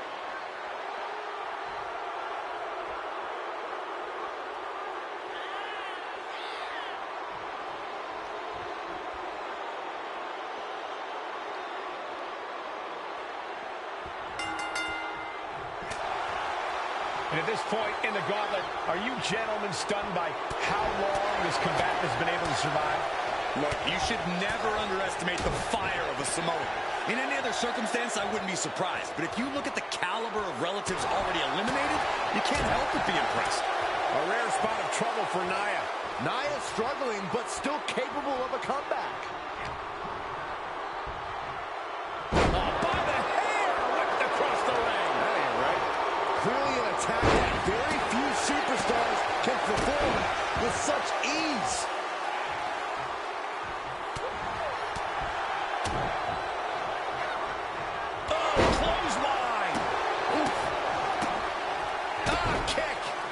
Kick. Shot right to the gut. Buster down hard.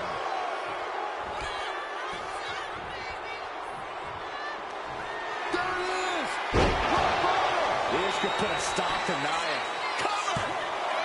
2 count. On a kick out. She's not done yet. Amazing kick out. You cannot help but be impressed by Nia Jax's fortitude here tonight. It isn't over yet. The Rock has to find a way to persevere right now if he wants to end this. Stop after stop after stop. The Rock taking complete control. The Rock's opponent needs to know his role. Ouch. Oh, she retaliates. Now Nia looking for some momentum. Fire with a straight shot there. Answering back. She's looking winded now.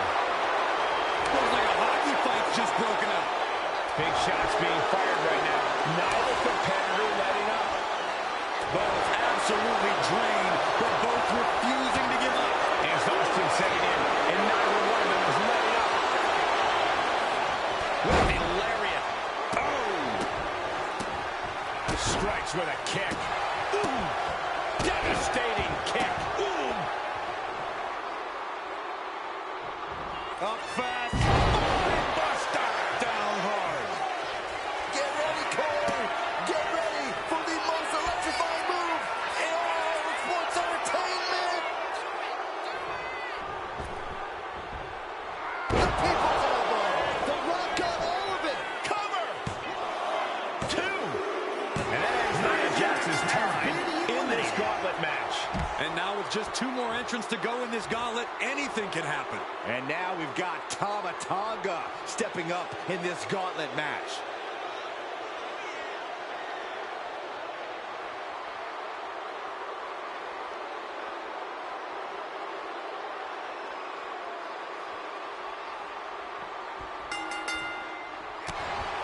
And as we get deeper into this war for the head of the table, the WWE Universe has gained hope. They're starting to believe a miracle is possible tonight. The energy in the arena has shifted. Members of the Bloodline may have expected things to be over by now, but somehow one of their own has proven to be defiant in the... Here it comes! The Rock bottom! And that can vanquish Tama. And Tama Tonga won't be having a good night if he allows more offense like that. Yeah, that's the kind of offense that opened people's eyes to The Rock. Tama is losing grasp of this match now. This is a more daunting task than Tama Tonga bargained for. Sleeper hold cinched in deep. Fading, fading. Targeting the neck here. He taps. He taps. Eliminated. Tama Tonga is out of here. It's been insane since the opening bell, but we're not done yet. We've got 1 more contest to go. Next into the gauntlet, we've got the one and only Rocky Maivia.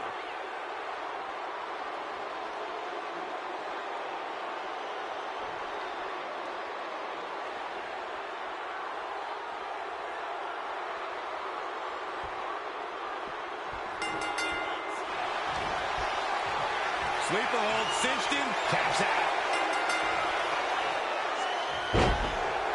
And The Rock gets the win.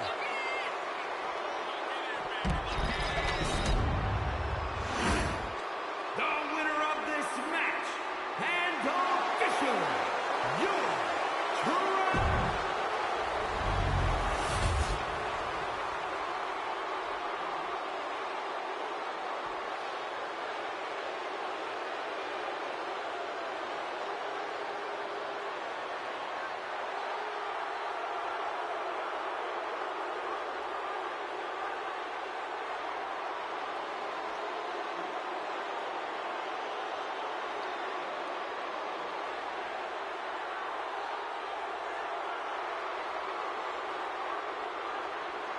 History being made right here. The most prestigious family.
It feels like it all has led up. Wait a minute, setting in. Devastating submission coming.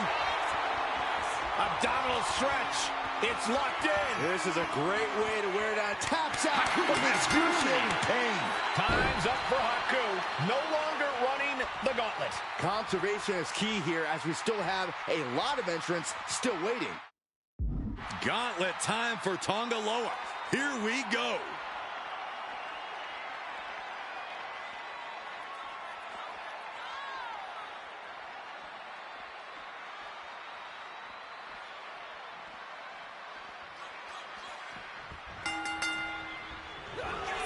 Shocking inside cradle. Small packages could be it. And Naomi forces her way out. Bold move to go for the pinfall this early in the matchup. Boom. That puts her on the offensive. Oh, look at the start of this. Could be going into the playbook for submission. And with the submission locked in, are we about to see a tap out? He's trying to hold on, but his efforts are looking futile. And she breaks her own submission hold. We don't see that often. That can either psych out her opponent or come back to bite her. Roundhouse kick.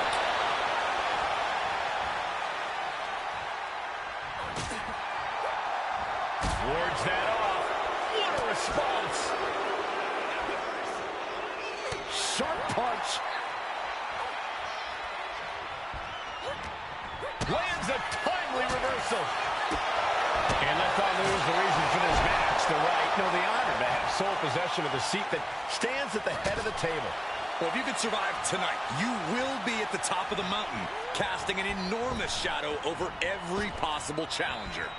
I'm already intimidated thinking about the Ulafala adorned around this superstar. Naomi! Feel the glow! Feel it, guys! There it is. I'm feeling it. Got this one. Taps out. There it is. Tongaloa is out of this match. I don't even know the entry pool at this point, but I know we got fights for days left in this one. It's on now. Peter Maivia is entering the gauntlet.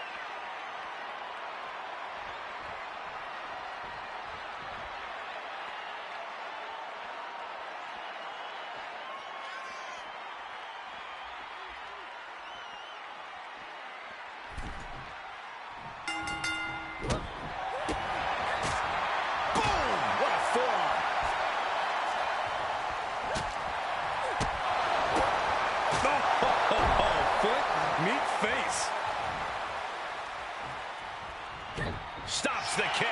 Series of counters here. Who will finally capitalize? Oh, rear view by Naomi. Naomi nailed it. Shoulders are down. And a kick out. No one saw that coming. Unreal. Unreal, the kick out there. Not only unlikely, downright extraordinary. What else does Naomi need to do? She's fought so hard, but still can't close it out. And Maivia getting exposed to that maneuver. Naomi made sure she felt the glow on that one. And Naomi has taken the upper hand. Naomi can't be stopped right now.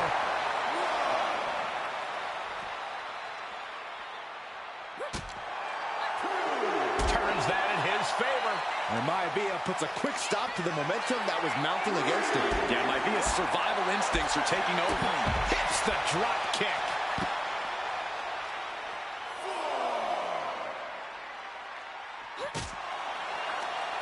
Effective counter. Get back here. Leg lariat. He gets out of the way. Naomi just adding salt to the wound right now. From the top. Crash landing.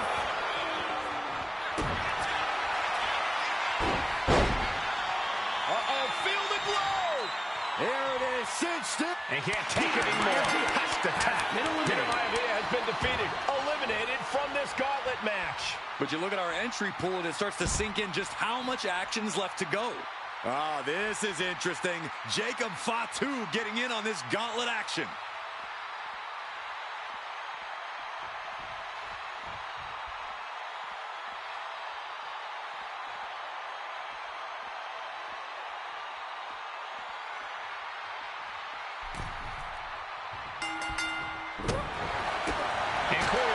Family pride on the line tonight. Everyone in WWE is watching, wanting to know this challenge can be conquered. Taking flight. Bang, what a splash! A consistent attack being mounted on Jacob Fatu. Jacob's being cut off at every pass. Pass connects. Climbing up, she got something big planned here. Look out! Oh my God, what a move!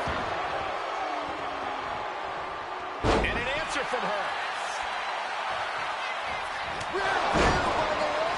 Jacob Fatu's got a problem here. Looking for the pin. He kicks out somehow. It was almost all over. Almost a 3 count. Yeah, talk about a close call. Naomi just gave this one her best shot, but she couldn't end it. Got out of there at the perfect time. Ouch. Oh, man, a kick to the face.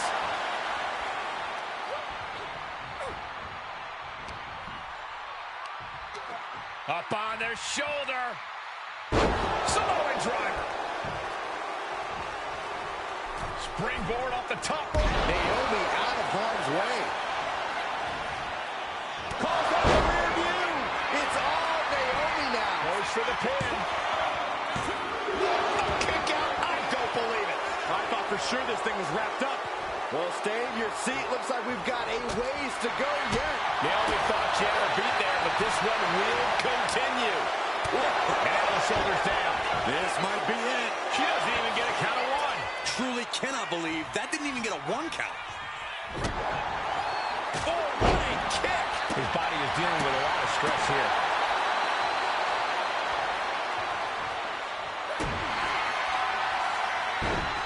Sunset flip applied.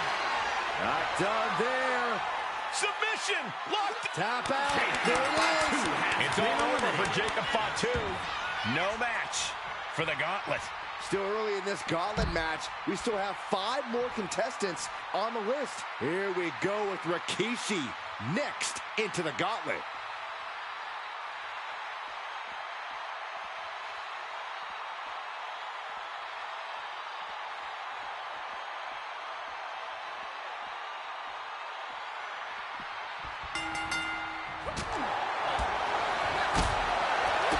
Striking blow.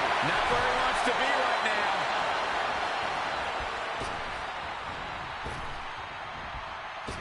Oh, what a back elbow. It takes a certain level of athleticism to pull that off. Good kick. Nothing fancy there. Brought down to the roundhouse. Trying to debilitate the capability to stand. Stop in the leg. Just nasty. Damage is starting to take its toll on him.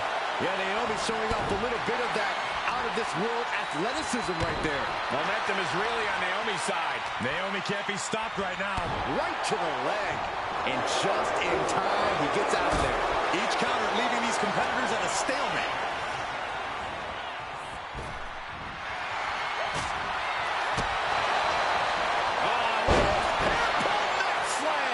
He's absorbing a lot of damage here.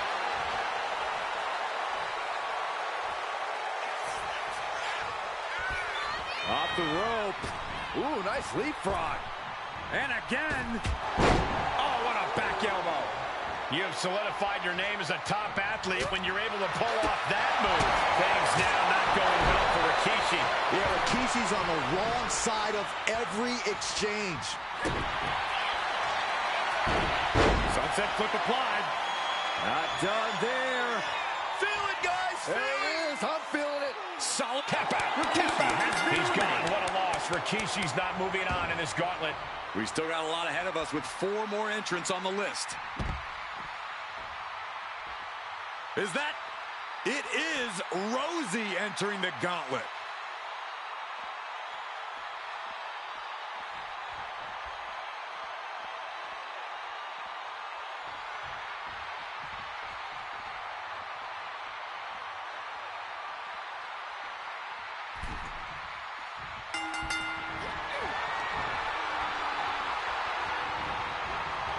Trapped in a tough situation, trying to find her way out. And she does. Boom! Rear view. Connecting. Can Rosie survive this? Momentum is really on Naomi's side.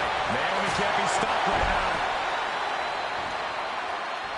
Off the ropes.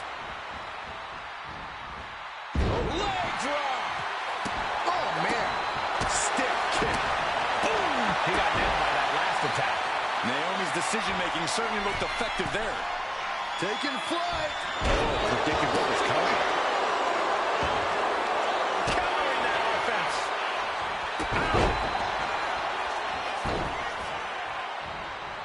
Strong right forearm. Big blow could be felt throughout the arena. Rosie is waning a bit now. Tough spot for Rosie. Quick sidestep by Rosie. Belly to belly. And Naomi took a battering there. Yeah, Rosie delivering the pain. Countered and taken down with a DDT. Boom! Boy, what a kick. Review by Naomi. Exclamation delivered by Naomi. Gets to the rope and the ref stops the count. And he turned it around. Taking a moment to get pumped off of this crowd's incredible energy. And look at this now, yes, applying the submission hold. Remarkable power being shown here. Pain, just pain, tapping out. Rosie's out of here, eliminated from this gauntlet match. Yeah, but we still have 3 more entrants in the wings. And here he comes, Yokozuna entering the gauntlet.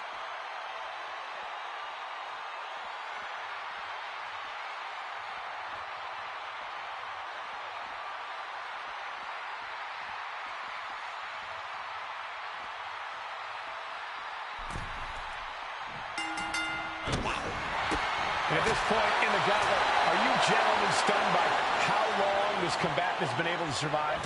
Look, you should never underestimate the fire of the Samoan.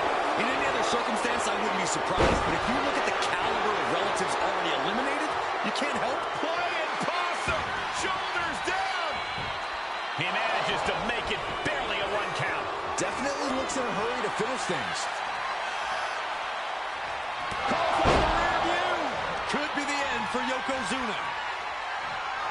Oh, soon we could be seeing a submission here. Abdominal stretch. It's locked in. This is a great way to wear down your... Couldn't take it anymore. Has it eliminated. And that's it. Yokozuna is out of this gauntlet match. And even after this next entrant, there's still another challenger. And here comes Tama, bringing everything he's got to this gauntlet match.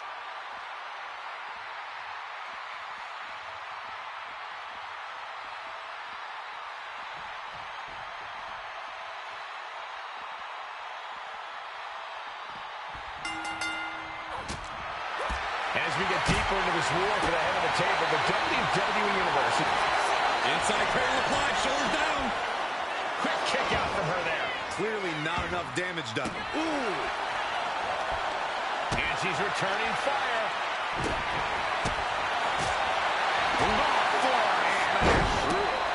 Strong kick. My goodness. You saw that being telegraphed. We're seeing one response after another. Neither superstar gaining the foothold.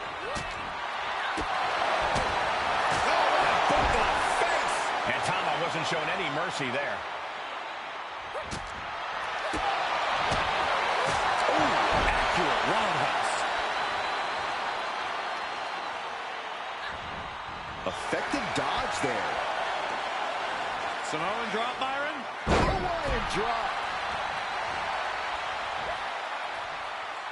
Sunset flip. Agility like that is what can set you apart from the rest of the locker room. Fist directly to the gut. Oh, what a kick. Tama was expecting that. Woo-wee. This is quickly turning into a slugfest. Oh. So much pride, so much resiliency on display. Giving up now is not an option. They have to finish this. The willpower, the sheer guts of these two. They are emptying their tanks, going back and forth like this.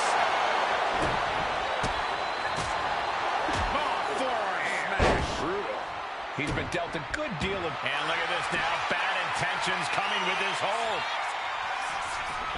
Talk about being bent. Moving the spine in ways it wasn't meant to. The core of your body is never meant to twist. And she releases her own submission. And I have to question as to why she would do that. This looks like she's setting the foundation for a masterfully laid trap. Get back here. Leg lariat. That maneuver goes to show you how much speed kills.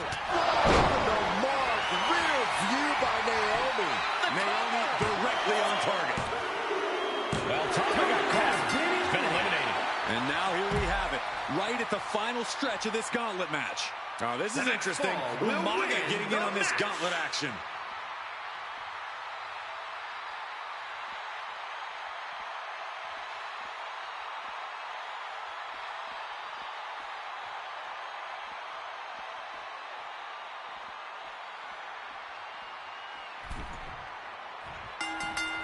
Double leg takedown. Gonna stack them over here. Look, Turning around here.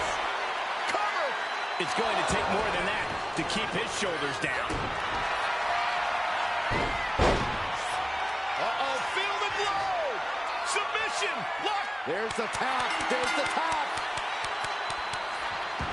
And Naomi is your winner.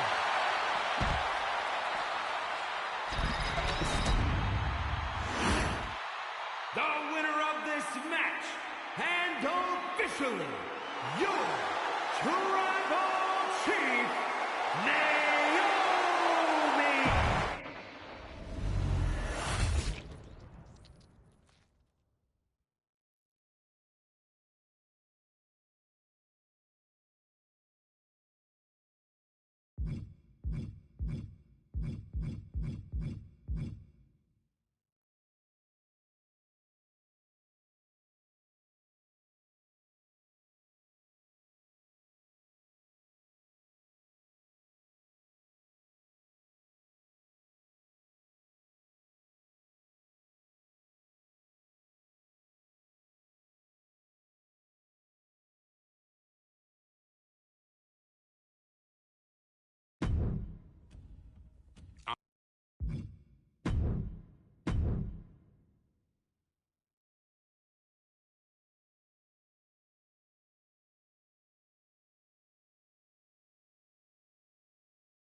And gentlemen, it is time for Bloodline War Games. Roman Reigns, the Usos, and Sami Zayn versus Solo Sikoa, Tama Tonga, Tonga Loa, and Jacob Fatu. Both of these sides have a deep and abiding hatred for one another. Solo felt he was held down. His crew never called up during Roman's time as the tribal chief. But most of the men on Roman's side were unceremoniously removed from the bloodline, courtesy of Solo Sikoa. And those who weren't have faced continued attacks from the new bloodline. And the winners tonight are very likely to be considered the true bloodline by the WWE Universe. Let's see who comes out on top tonight. A lot to prove from the new bloodline tonight. Gentlemen, do you think they can do it? Absolutely, Cole. Solo Sikoa, Jacob Fatu, Tonga Loa, and Tama Tonga have been competing on a different level as of late. They have won some major matches and earned titles too, but I worry they might not be as ready for War Games as Roman's crew. There's a lot more big match experience in general on Roman's side. No, that may be true, but Solo's side has youth and a devil-may-care attitude that can work out tremendously inside War Games. I expect Solo's side to go all out here inside this sadistic structure. Counter! Saw it coming! If there's one man here with the most to prove, it's got to be Tonga Loa. We've often seen that the man with the most to prove ends up being the difference maker in War Games. Many folks think Tonga Loa is just a foot soldier for Solo. But let's not forget, this man is the son of Haku. Just like his father, Tonga Loa truly excels in a brawl. And there is no bigger brawl than War Games. Jacob Fatu taking the upper hand in a big way. Yeah, but Uso's just one move for turning this around.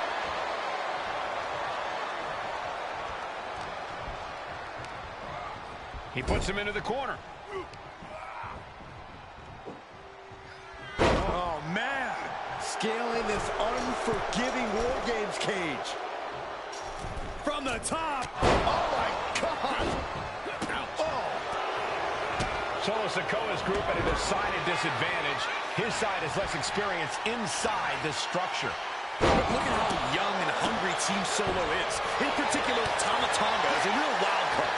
He's like a hyena locked in a cage with a bunch of raw meat. I even asked Tama backstage if he was looking forward to this match, and he just said to me, yeah. Great journalism there, Byron. Thanks, Michael. Oh, what a headbutt!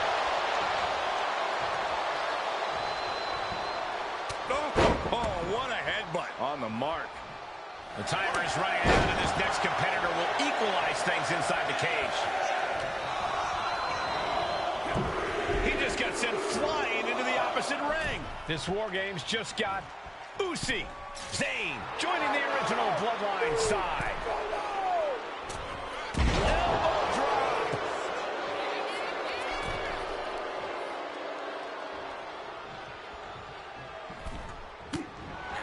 Gotta be a bit tough for Jay to stand up amongst this team. Some close allies, but some enemies he's yet to forgive.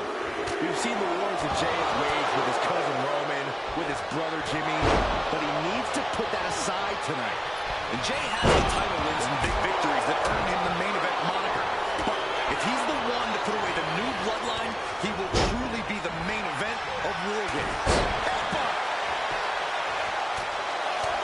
Enough is enough. Just bludgeoning their opponent. Right across the throat. Oh, timely counter by Zayn. Proof these superstars have done their homework. Showing out their deadlifting prowess and just Tossing them aside. 8 men in this war, but one seems to be fighting his own internal battle. That man, Jimmy Uso. He's currently on Team Roman, but this might be an instance of the enemy of my enemy is my friend. Well, Jimmy had clashes with Roman. He went to war with his brother Jet, but the men who put Jimmy on the shelf for months stand across the ring. He wants it one more time. And looking at Jacob Fatu. Tama Tonga looking to get wild inside War Games alone. Both wrists measuring it up one more time. And Tonga close things out. Does that finish Sammy off? Under the apron now, looking to stack the odds even higher in their team's favor here. Oh, boy, I think we know. From the top. Up high. He's already bringing the numbers advantage, but he wants something more. And guys, this is what War Games is all about. Both bloodlines leaving it all in the ring. The old guard and new school trading their biggest shots in one of the most dangerous environments in all of WWE. He can barely gain his footing, and he has no clue what's coming. Treading all over their opponent. Sami Zayn grew so much as a member of the bloodline, it really gave him a sense of self-worth. Yeah, but part of that self-worth came from defying, from defeating the Usos, which begs the question, I wish there was a better way to phrase this. Wrist captured. Nasty. Jay is out. That is it.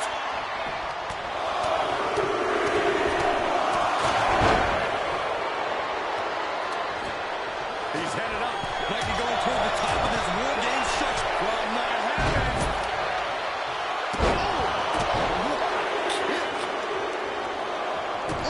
Stop to the tummy.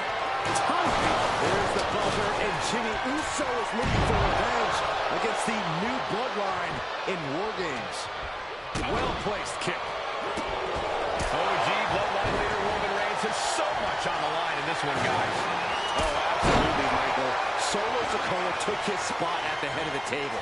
He says he's the new tribal chief. And that is Roman's legacy. Those names, this group, they mean something. He's looking for yet another exclamation. DDT plants that. Jacob about to end this fight.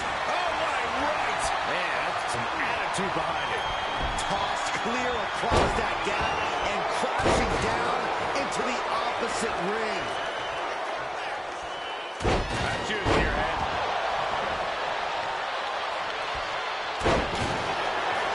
Both wrists captured. Boom! Good night. What a knee. Tonga Loa put a stamp on this one. I think tonight is going to be a breakout performance for Jacob Fatu.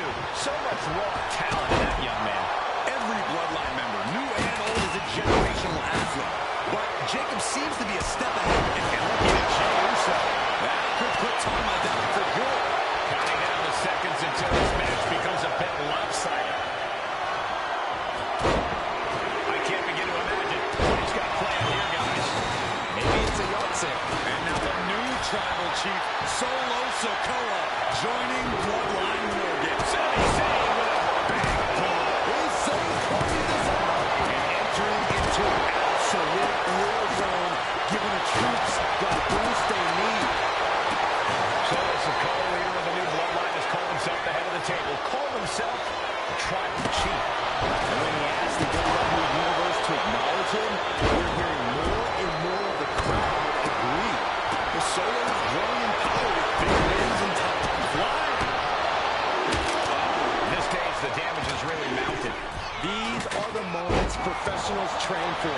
When you are at your breaking point. Good night. Jey Uso taking quite a beating. How we got anybody's going to throw in the towel, though. And his corner might be a bigger target now.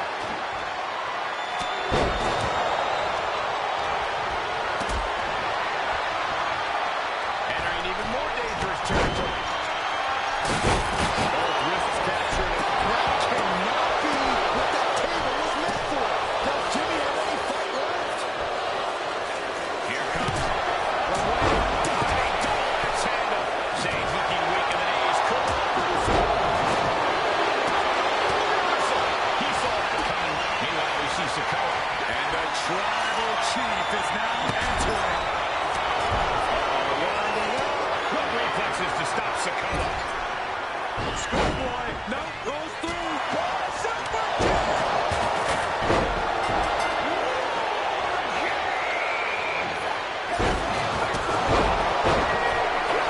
goodness, real athleticism from Jacob Fatu.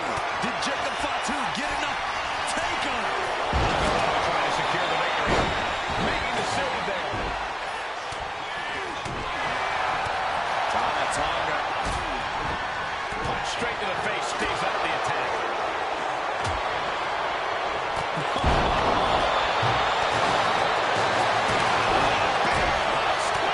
The pain's too great. That's it. And Solo's team takes it. All hail the true bloodline. Here are your winners, Solo Sikoa, Tonga Loa, and Jacob Fatu, the new bloodline. You want to know which version of the bloodline is superior? Well, there's your answer.